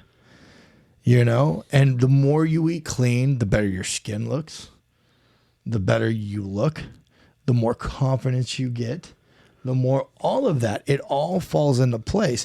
And like, I'm 37 years old, and I'm just now learning that I need to start taking care of myself. I can't go on these eating binges and all that crap that I used to do, because it's not viable for number one, my lifestyle, right? And for my long-term health. Happy gut, happy strut. Happy gut, happy strut. I like that, dude, because gut health is important. Gut health is important. So you're starting to, and then now you're putting your demographic towards females, right? So I've been given a front desk position. Mm-hmm. So now I'm meeting all the members. Everybody's getting to know me, and I'm flirting. I'm being encouraging. I'm talking to the old timers. They're like telling me all the good old days, and I'm learning the gym. And probably about 2 weeks in, after Dejana, but more specifically Kapiri, is sick and tired of me sneaking away from the desk and grabbing a pump with Mike T up on the gym floor. They say, okay, we see what you want to do. We know. We need a trainer. Dejana's saying, we need a trainer. Let's get the division manager on the phone. Shout out Go Real Hudson. Go Real Hudson. And puts him on the speaker and says, hey, look, Cole's here. He's hungry. He's yet to be certified. What are we going to do? He says, make him a trainer as of today. So within 3 weeks of my initiation at Slow Athletic Club, I am now a uncertified personal trainer. Okay. And that means It means what? I'm able to take on clientele. Okay. Which in essence, I'd already been training Dejana, showing her stuff, and like I take her through abs and she gets obliterated. I mean, I trained abs for every day for 7.5 months inside that spot I was at. And so, I was really good endurance, and I'm just kicking these girls' butts. and guys too. And at this time, I maybe started to take on a prior trainer. He was like a firefighter, really jacked, good looking dude. He had maybe like 3 clients on carryover. So I took 3 clients right off the rip. And then Scott Craycraft, saw him the other week, got his hair cut at the same place. Shout out to Jacqueline Hair. Lots of shout outs today. A lot of shout outs. We have, he just sold a 3 times a week package to a couple. So I started training them and I'm collecting a clientele. So in the first week, maybe I have about 3, 4, 5 clients. Maybe within 45 days, I've been there for a month and a half now. I meet Ron Tate, the owner, buying out all these facilities, bringing in the HCG. And he noticed that my clientele of 3, 4 clients that I had no, bearing in selling, I didn't sell them. They were brought to me. By the time he comes down there, I've got about 12 clients. So speaking the lingo, he sees my physique. He sees that I'm serious. He sees that I am able to speak the lingo and I'm passionate. So I'm selling memberships. Like that place was a little bit dead in the water with personal training, excluding Scott Craycraft's efforts. He definitely was able to do what he was doing, but he was also dealing with, some managerial complications on the ownership's end, and they kind of butted heads. But Scott was a really good fitness expert, and still is to this day. Even though I think he's got quite a few other things he's into, solar.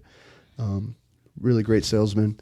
Really passionate about what he does. Anyway, so that was at least my opportunity to stand out because Scott couldn't float it all on his end, and Mike T was not doing personal training, nor did he have a passion to do so. He wanted to make sales. He wanted to be a salesman at heart. He is a salesman at heart. ABC, baby. Always be closing. And Shelby too. So my good buddy Shelby Williams, same exact thing. He loves fitness. We all love fitness, but it was Scott and I that were into the training. Scott was pretty much just ready to say, I'm not dealing with this anymore, and step down from the athletic director position. And the first time that Ron met me, he asked me, he said, how much do you want to make? And, how far are you going to take this? I said, I'm going to take this the whole way. Yeah. I'm never backing down. So he said, great. As of today, you're the athletic director. Cool. And I was like, what does that mean? He's like, well, how does extra $400 a week base sound? I said, sounds great. Sounds amazing.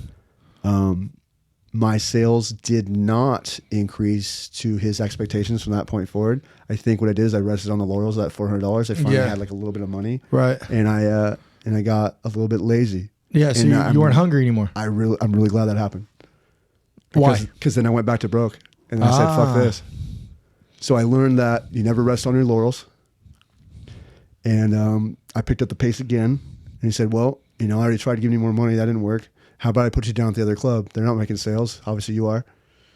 Because I started doing better with sales. Yeah. So now I'm at Slow Athletic Club and they send me every other day. So on Monday, Wednesday, Friday, I'm at Slow Athletic Club. They send me down to Santa Maria Athletic Club.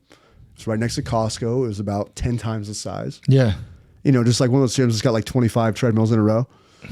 And I'm working there Tuesdays and Thursdays, and it's costing me more in gas than I'm making there at first. Yeah. But I take on another like 6, 7 clients of prior trainers' clientele. So now between the 2 clubs, I got about, 15 clients. And I thought I was hot shit. But I'm making, minimum wage or close to it because the house takes like 60, 70%.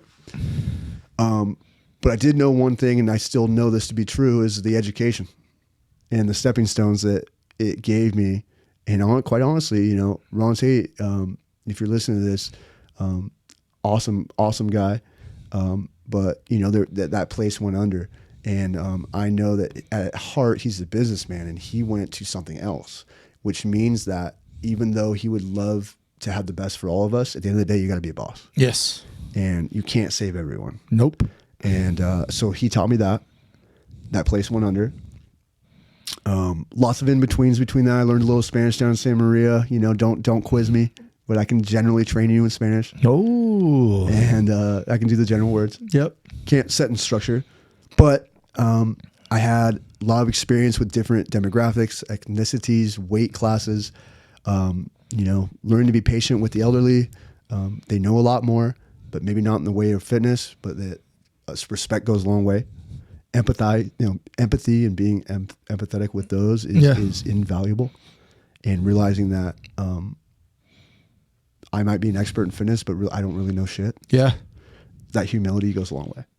So anyone aspiring to be a trainer, remember that, it's another human being that has a lot of gifts to give, and you're simply just exchanging them. You know what I mean? Yeah. And so I got employed September 22nd, 2010, 2 years to the day, September 22nd, 2012, the gym goes out of business. Like literally a sheriff walks up into the spot, hands us an eviction notice. This is the time for you all to vacate. You grab some gym equipment and go, okay, I'm going to grab some weights though. Yep. Yeah, you did? Yeah. Yep. Maybe not right then and there, but yeah, I certainly took, I was in there, I'll be honest, I was there from 11 a.m. until 11 p.m. Monday through Friday without fail. Doors open, doors closed. I didn't get paid a single hour of those on-site hours. I cleaned. I did all these things. You just say, you know what? If they want to pursue me for whatever, they can. And they didn't, of course. No, of course not. But anyway, nothing of grandiose scale. Just a couple little medicine balls and stuff like that. Go ahead, come and get me. Yeah. Just kidding, but please don't. Don't do that. Anyway, so now I've got like probably 8 clients, and we're all staring at each other like, what the fuck are we going to do? Right. So I said, I just got a 2-bedroom apartment in SLO. I'm no longer living with the grandparents. Hey. Perfect timeline. I had no idea this was going to happen. Had no idea. Maybe I had a little idea. I knew that. I think you had a feeling. They took the supplements out. The nurse was no longer on site. Yeah. I said something's going down. And then all the other trainers are looking at me and asking me, your athletic director, what's going on? What's happening? What's Ron doing? I said, I don't know. Oh. I honestly didn't know, but I had an inkling. I was like, this place might go under. So it does, and I got 8 clients, so we have no idea where we're going to go. Well, a ton of members. Before we get into that, yeah, let's take a quick break real quick. Oh, thank you. Yes. All right, man. So we got a little break, but now we're back. All right, so 8 clients. Gym shuts down. What the hell am I going to do? What the fuck are you going to do? So what do you do? What do I do? Well, first of all, the members asked, hey, Cole, where are you going? We're going to Kennedy. We're going to Club 24. 2 only gigs in town now. Two only gigs. Used to be 3 gyms, 3 main gyms. Yep. Not to say there's not small studios, but I say Club 24. And maybe a few weeks later, I joined Club 24. Yep. But I can't train my clientele there. I'm offered to train there, but I've already made up my mind. I'm going to work for my own. I'm not going to go back to being employed. So that's it. I just it. noticed. That's it right there. That is I'm going to do what I want to do. If anyone's going to pull the rug out from under me, it's me. It's going to be you. As I said earlier with my legal career, and now I'm going to do it with my business career. Yeah, man. And so when I have basically a clientele of 8 people, and now I have a 2-bedroom apartment, I go, well, what do I got? I have a bench press, but I have nowhere to hold it. So I keep it in my buddy's house. I have all the weights in the bar, so I keep that in the apartment. I've got a couple dumbbells. I got a TRX. I got some bands and some medicine balls and a mat. So are you on the upper level or the lower level? Upper, of course. Oh, of course. And of course, they're making all kinds of complaints downstairs. Yep. But he's going through his own struggle down there. So, of course, it never really comes to the property management giving me too much guff. I'm living with a buddy of mine who, as I mentioned earlier, I was couch surfing all through high school. Had a few moms, I don't know if I mentioned, but I'm living with a son who I've already lived with at his parents' house. When he ran away, I became the new son. But now we're living together in an apartment together. He had a roommate who was on oxys and had kind of lost his way, so I came up on his room. Yeah. And there's like a miscommunication about who was going to pay the rent. Like my buddy basically told me, hey, you can move in. And so I did. And, the prior roommate's dad reached out and said, hey, look, you owe me X amount of rent. And I'm like, I didn't know who that was. And I thought it was a property management. So I'm like, oh no, the rent's paid as I thought it was. Yeah. Anyway, not my buddy's fault. Just miscommunication. Just a miscue. So off to a rough start financially. But the clientele believes in me, so push forward. Start getting into like marketing and sales of supplements on like a multi-level marketing. Like some people call it a pyramid scheme, but the knowledge I gained from it, I took what I liked and disregarded what I didn't, and I did it and promoted it in a way to where, hey, you need supplements? Well, we might as well get a profit from it. Kind of like a discount code that you can get a little subsidy when someone signs on. Yeah. That's how I approached it. I use fitness. I didn't say, hey, look, let's just get a whole bunch of product and get a whole bunch of people to sign up and make a bunch of money. That's what was going on. So I was getting more ambitious. I made a vision board. How important is a vision board? Well, in your eyes, how important? Because I say this all the time that, you know, if you don't have goals and aspirations to go after, you're like a car driving through the desert and you don't know where you're going. There's a big point, mostly through all of school. I was a little malnourished, you know, like we did what we could. And it wasn't to say they didn't feed me, but like there was times where like I wasn't sent to school with food. Yeah. And so I had trouble concentrating. Plus I had a little bit of ADHD going on, and I just got a lot of stuff going on in my head. Yeah. So I always had trouble learning. And the last thing I was really able to do proficiently was English and math. But by the way, my worst subjects ever. Yeah, like, right. Especially English. You've seen my text. It's like, yeah, okay, you're gonna learn all these things, but when am I gonna ever, you know what I mean? Yeah. But we hear it a million times. Where I'm kind of going with this is like, you've got, you know, this guy who has struggled with education his whole life. Now he's finally interested in something. Now he's finally starting to pick it up. And I'm like basically on a whole nother paradigm or a whole new thought process of like, how am I going to use my visual learning? I'm a visual learner. Like yes. You put a video, movie. Yeah. Movie in class, same. Right? Very, very, very same. I'm a very visual learner. You put a book in front of me, I'm not going to fucking read the book. You put a video in front of me or you put it in my hands, I will figure out some way to make this motherfucker work. Even the proficient students from like our elementary school days were like movie, they were stoked. Yeah. Right. So that goes to show that we all enjoy visual learning. It's more engaging the brain. There's more synapses in the brain. And I've found that through direct application, working out, playing sports, showing others how to work out, I've already been doing the things and gaining experience in what is now my career. Yeah. I reverse engineered, or on the back end, injected the textbook into learning. And because it was something I was so passionate about, and because my grandparents were graceful enough to get me like Sylvan Learning Center and other things along the way to kind of give me a little more proficient at reading. And it turns out, I actually showed up super high at one of the learning centers. And I was able to like write out quite a bit of like English originality. Yeah. Like I wrote out like a story, and they were like genuinely impressed. And I was able to recite it with good clarity, just like a generally good student that had no idea that he was. Let's go. You know, so I was pretty, I was surprised by myself when I did finally rise to the occasion.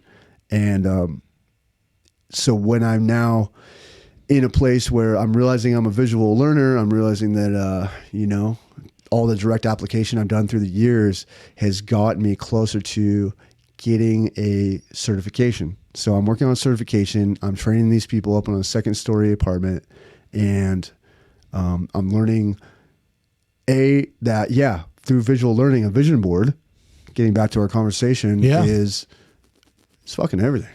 It is. For me, I'm staring at something that I know what I want. And I was just having this conversation with a girl earlier today. Shout out to Catherine. Shout out to Catherine. We had a real heart-to-heart today. Heart-to-heart. And we've had a couple of those. You know, and we have. And that's why I'm here, because I respect the shit out of you. I was better for it. She's been in a little bit of a rut. She has already done so much in her life. Girl's lost X number of pounds, drinker like me, through high school partying.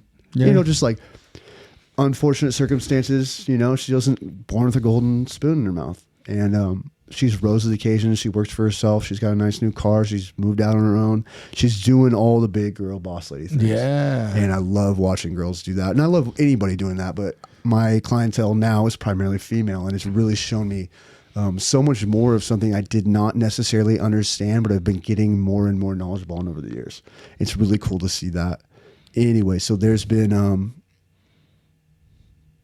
a picture of a gym on my vision board on a cork board that I've always had. And those who know me now know that that's no longer on there, and they know why. Yeah. It's because it exists. I started in an apartment. I moved my way to a garage, linked back up with the guys that I worked at the gym with, Shelby, Mike, and a fourth guy I actually just saw last night, Alex. Shout out, Alex. You lost 104 pounds. I'm ready for you to do it all over again. Let's go. I know you're moving to Texas, but always stay in touch. Always. Let's go, Alex. We put it up on YouTube. It's got like 850,000 views. Go check it out. It's called Amazing 100-Pound Transformations on CCC Fitness. It was just really cool to see someone take charge of their life, and we all did in that house. We all got a bunch of guys from Morro Bay High School, wrestlers, football players, and we all worked out in the gym, like 15 of us guys, and we just beast mode, and then we'd have a meeting in the living room, and we go like, all right, what are you doing with your life? Oh, you ain't doing that? Why not? What else can we do better at? How can we get our shit together? It's basically that is powerful. That's powerful as shit. And I remember when I first played that video because I just got done editing it, and Alex, he was in tears, and then it was I, and I watched Shelby. He had dealt with his own legal hurdles, and now he's got, I don't even know how much money he makes now, but let's just say within that year of us all being in that house, he moved to an $80,000 a year job. Was traveling around the country every other week, doing exactly what he wanted to do. Mike T was on like a $100,000 a year salary at MindBody, selling software to people like myself. Yep. And I've now got like 25 clients inside a garage. I got into another garage. I just got out of the third garage about 19 months ago. And I got a brick and mortar. It's about 1,100 square feet. Within the first 11 months, I got an additional. Yeah, you extended 1,400 square feet. So now I'm working with just about 2,600 square feet. And in about 2 weeks, I'm going to add an additional 2,700 square feet. Are you really? 5,300 after everything's said and done. And I'm currently working on a second business. Wow. So CCC Fitness is now officially part of, tax write-off, brick and mortar. I am paying taxes finally. I just paid 7 years of taxes. We won't say how much, but let's just say it was a pretty penny. It was a pretty penny. It hurt, but you know what? We're legal now. Yeah, we made it. Yeah, and yeah, I just added another 6 metric tons of equipment. So we've got about $200,000 worth of equipment. Yeah, I saw it on your Instagram, all the weights, and the only thing I could think of was the person that was delivering them probably fucking hated you. Actually, he was a really cool guy named Gus. And he helped me move it all in Friday night. He actually's like, oh, I haven't taken my 7-minute break. Let me help you on my break. I was like, that's a solid right there. That's a solid.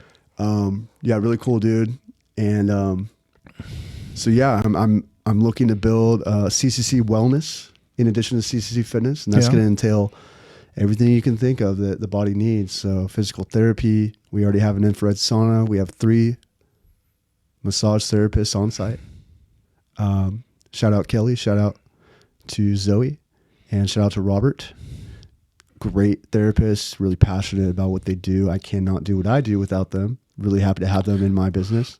So you're doing personal training now with CCC Fitness, because I worked out with you in the garage, right? When we first started honestly, I really don't even remember how we met. I remember specifically and exactly how we met. Do you? I don't. I will never forget this. I get hit in the head a lot, dude. I'm sorry. And if I was a dick, I apologize. No. Right, so cool. So you guys are in for a real treat. All right, cool. I'll never forget this. I think I had just bought something on Amazon, and it was time to return it because Oh, that's right. That's right. You can take back anything to Amazon, right? That's right. So dude. Some of us are maybe too lazy to actually roll up into UPS, but that's not. I'm not. That's not how you roll.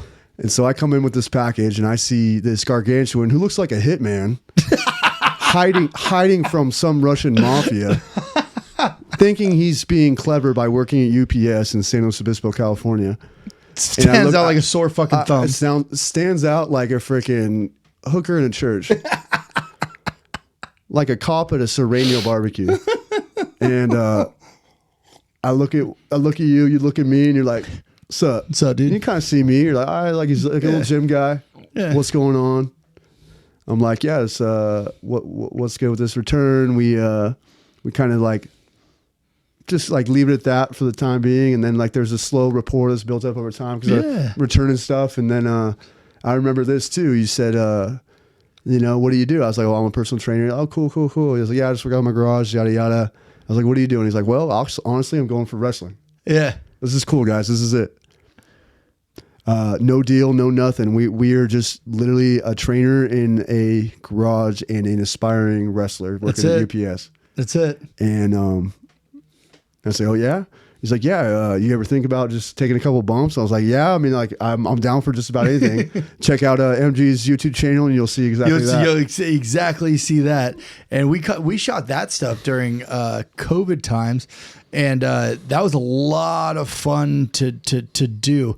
The pizza and we shot it at we shot the final scene at your house, which was so much fun. And you put me through a table, which was fun. Good little bump skis. People tell me, all the girls that I talk to and I show it to, they're like, "Oh, that's so cringe." I'm like, I don't care. I think it's gold. I love it every second of it. It's so much fun.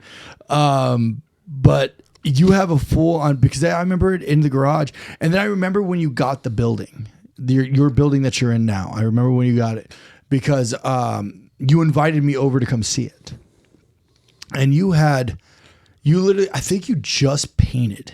Correct. Because you did all the work on the inside yourself. It must have been about a month in. Yeah. You did most of it. You did most of everything. Had a little bit of help, but I was hand in hand. Yeah. And I remember I think you just hung one of the TVs. Yep. And you're like, dude, this is mine. This is my corkboard. This is the gym that I had on my corkboard. And then I've gone in there and worked out. I haven't been there lately, but I have been in there to work out because we know a lot of the same, muscle heads, so we all like to kind of cruise in there. Sometimes do a gym day, do a bro thing. But my biggest question here now, because you're doing personal training and then you have employees underneath you now. Right. I have one. You have one employee. One, yes. Right. But you have people that personal train there as well. And do they rent the gym from you to do that? No, they're my employee. They're your employee, right?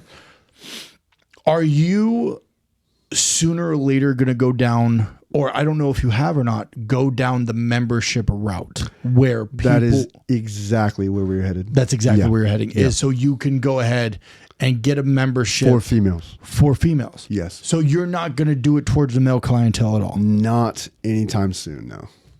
That's not to say that we don't have some change of heart down the road, but the dynamic has been female since probably about the second garage gym. It just became heavily that demographic. And ever since I've catered to that, that has created a domino effect of they don't want to go back.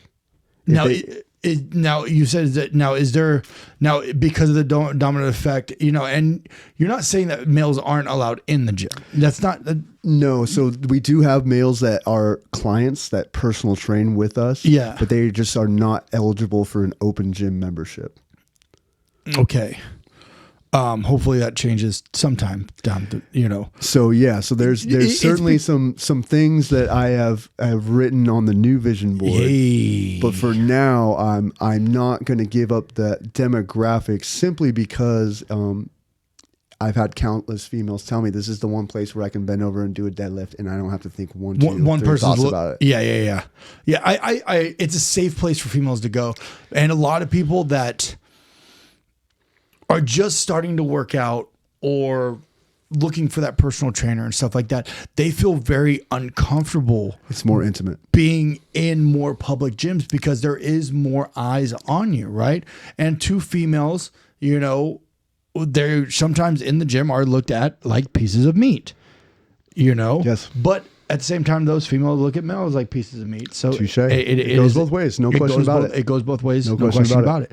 But I think that's one cool thing that you have, though. And the more that you talk about it, and the more I think about it as you're talking about it, is there's not really a place anywhere that I know of around here that is catered to. Well, I mean, I guess there is one. There is one. I'm sorry. And he does a very good job. Yeah, it's over by Vaughn's, if I'm not correct. Equilibrium. Yeah. That is catered to females, so they can come in there and feel more they could do a deadlift without somebody staring at their ass. Absolutely. Pretty much. Absolutely. Right. But I believe Equilibrium, I've never been in there or anything like that, but I don't know if they have the personal training like you have there. I can't be certain. I know he does have classes. I know he himself, David, is a personal trainer. Immense respect for him. I've spoken with him. Yeah. He's, he heard about me through the grapevine and on social media, and I got the opportunity to meet him. He's run a really good program for a really long time.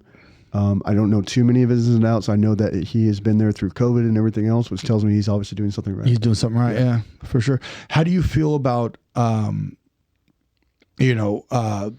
the commercial gyms or the other gyms that are in town, right? Because they got to be competition to a point, right? And do they look at you like competition? I'm not going to answer for them. I will say that in SLO, the fitness community is all about mutual respect. Those who show it obviously get it in return. Yeah. Once again, I can only speak for myself, but once again, Frank and Robbie, two guys I respect immensely. Frank was my very first personal trainer when I was 16 years old. Yep. Brought over to me by, I brought myself with Jordan Johnson over there. He was currently getting trained by Frank, and Frank just said, oh, you got a really good base. That's what he told me. And in my head, I'm like, well, this guy's jacked. Yeah. He knows everything. And he's telling me, I got a good base. That's all I need to hear. Yeah. I just ran with that. And so I've always respected him. He's over with Robbie now, which I think is beautiful. Yeah.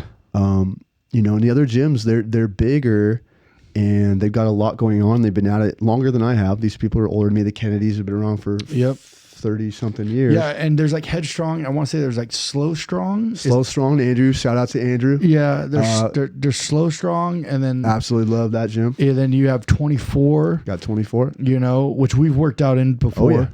Oh, yeah. And that was one of the big things that I always asked you. I was like, you have your own gym at home. Why the fuck do you go other places? But when you're like, well, it's for clientele. And not just clientele, but yes. Yeah. Just get the hell out of the house. Get the hell out of the house. Meet people. Do you believe that people that that have gyms at home are more likely to slack off? Yes, is the best way to put it. Yeah. There's some soldiers out there, that will work out from home and have an incredible physique and work ethic. Yeah, for the mass public, most of those weights are just expensive paperweights. Yeah, and the industry of weights and the sellers of weights are making a killing with that. And I think that's probably one of the things, especially about me, is I could probably never work out at home. It's just too easy to turn it off. Or you got people that are not watching you. Yep. You've got your kitchen right there. You got your YouTubes. You got too many distractions and it's too comfy. Yeah. If I get out of the house, I got to turn up the heat. Though I'm not about to look like the weakest one in the gym. No, I'm not. I'm not. I'm not about to like butt heads with anyone. But I like to, help or control the energy of the gym. Yeah. Oh, yeah. Absolutely. I want others around me to see that I'm working hard. I like when I walk into a gym and someone else is working hard, and I go, you know what? That's great. Let me turn up too, and let's see if we can change the whole vibe. And it's not all gyms, but like, what is everybody doing now? Yeah, They're on that phone. Yeah, dude. Everybody said, "Yo, dude." I literally put my phone. I'll put on some music. Like I'll watch YouTube and stuff while I'm doing cardio. Right? If you don't fucking watch something while you're doing cardio, you're madly insane. Come on. It makes it go faster. Madly insane. It's like taking a time machine. Yeah. And then I'll put on Spotify and then I'll just put my phone in my bag. That boy. Yeah. Because I don't want for a long time. I don't want any distractions. That's exactly what helped me for the longest time. And it's interesting now because with business, I do have the ability to put my phone away, but I've found that because I grew up with a little bit less, once I started making money and clientele started coming in steadily, I find it harder to put that phone down. I want to be right there with the client. Because if I don't answer that phone right away in my head, and oftentimes I've been told this, it's like, hey, look, like I would have just called the next person. Yep, absolutely. So how do you find time for yourself? I lift at night. Okay. I caffeinate at night, which affects my sleep, and that's probably why I'm not growing to my full potential. Oh. And because you have clients at like what, 5 a.m, right? actually, I leave that to Austin. Shout out to ATR. Yeah, just shout out. won his Tahoe show. First He place. just won. Yeah, man. Class F. I just learned about him, and we've definitely connected. So he's my right hand. Yeah. That's my guy. That's who, as of a year from this day back then, he was just came into my wheel well, came into my scope. He's really just started to believe in me, and for one reason or another, he stuck it out, and of no disposition to anyone who hasn't stuck around that has stepped in my wheel well, but Austin has stood the test of time. Yeah. And I'm really glad he has, because we have absolutely crushed it in our own pursuits of what we want. Yeah. And we're not done. No. And with that, I'm really excited to see what the future has in store, but I'm honestly I'm grateful for today. Yeah. You know, look how far you've came, like bro. this is enough. And that's not to say I don't keep pushing, but like if I die tomorrow, hopefully we don't. No. But I'm good, man. Like I've seen so much and I've done so much that, like, you know, I might say this all over again, but like this is awesome. Yeah. You know? Where can people find you, bro? CCC Fitness on all platforms. On all platforms. I'm ccc.cole on my personal, but yeah, it's not hard to find. Just triple tap that C. And if you had a sentence or anything to leave somebody with that is possibly going through some hard times, kind of like what you did, you know, to where you are now. You went from alcoholic, selling drugs, possibly being locked up for a long time, being pepperballed, hospital, you name it. Like everything that you've been through, now personal trainer, business owner, entrepreneur, own brick and mortar, you know, now getting ready to expand even more. What do you got to say to them? Like the pressures of life are immense. We're all kind of holding on by a string. Some of us more frequent than others. Some of us more so due to our own actions, those who have had a bad hand dealt to them. It doesn't matter why you're facing hard times. What I do know is that through strength, showing strength, and building up those around you, it's a sedative that's not synthetic. It's real. Building those around you, bettering those around you, persevering through your own shit. Call it a Saturday special, call it, you know, exactly what you already know. But being able to snap your fingers at any moment when you're going through the storm and just absolutely just persevere through no matter what fucking craziness is going on in your life, like no matter how fucking bad it gets. Show perseverance, those around you will see that. And don't pound your chest and say, I'm stronger and you don't know what I've been through. And perseverance and humbleness together, eventually they'll hear your story. Eventually they'll see what actually goes on behind the scenes, and they'll find out who you truly are, and that'll give them a strength. And if it doesn't, that's not for you to worry about. Just try to impact as many people as you can along the way. We're all fucking in the shit. I don't care how good you have it. I don't care how much money you have or how much someone loves you. It's coming, and it'll never stop. Enjoy the ride. And just remember, like, it's not about what you've been through, it's what you plan to do. Fuck yeah, dude. Thanks, brother. Thanks for having me. Appreciate it, man. Yeah. Appreciate it. Yeah. And there you have it. My conversation with Cole Corrigan, the owner of CCC Fit. And like I said before, the conversation left me absolutely speechless in some parts. If you would like to follow Cole, I'll leave all of his social medias down below. And make sure you guys turn on that alert button. And make sure you guys follow me on Twitch, twitch.tv/sledge805. I go live Monday through Friday at 10:30 Pacific Daylight Time. I'll see you guys in the next one. Cheers.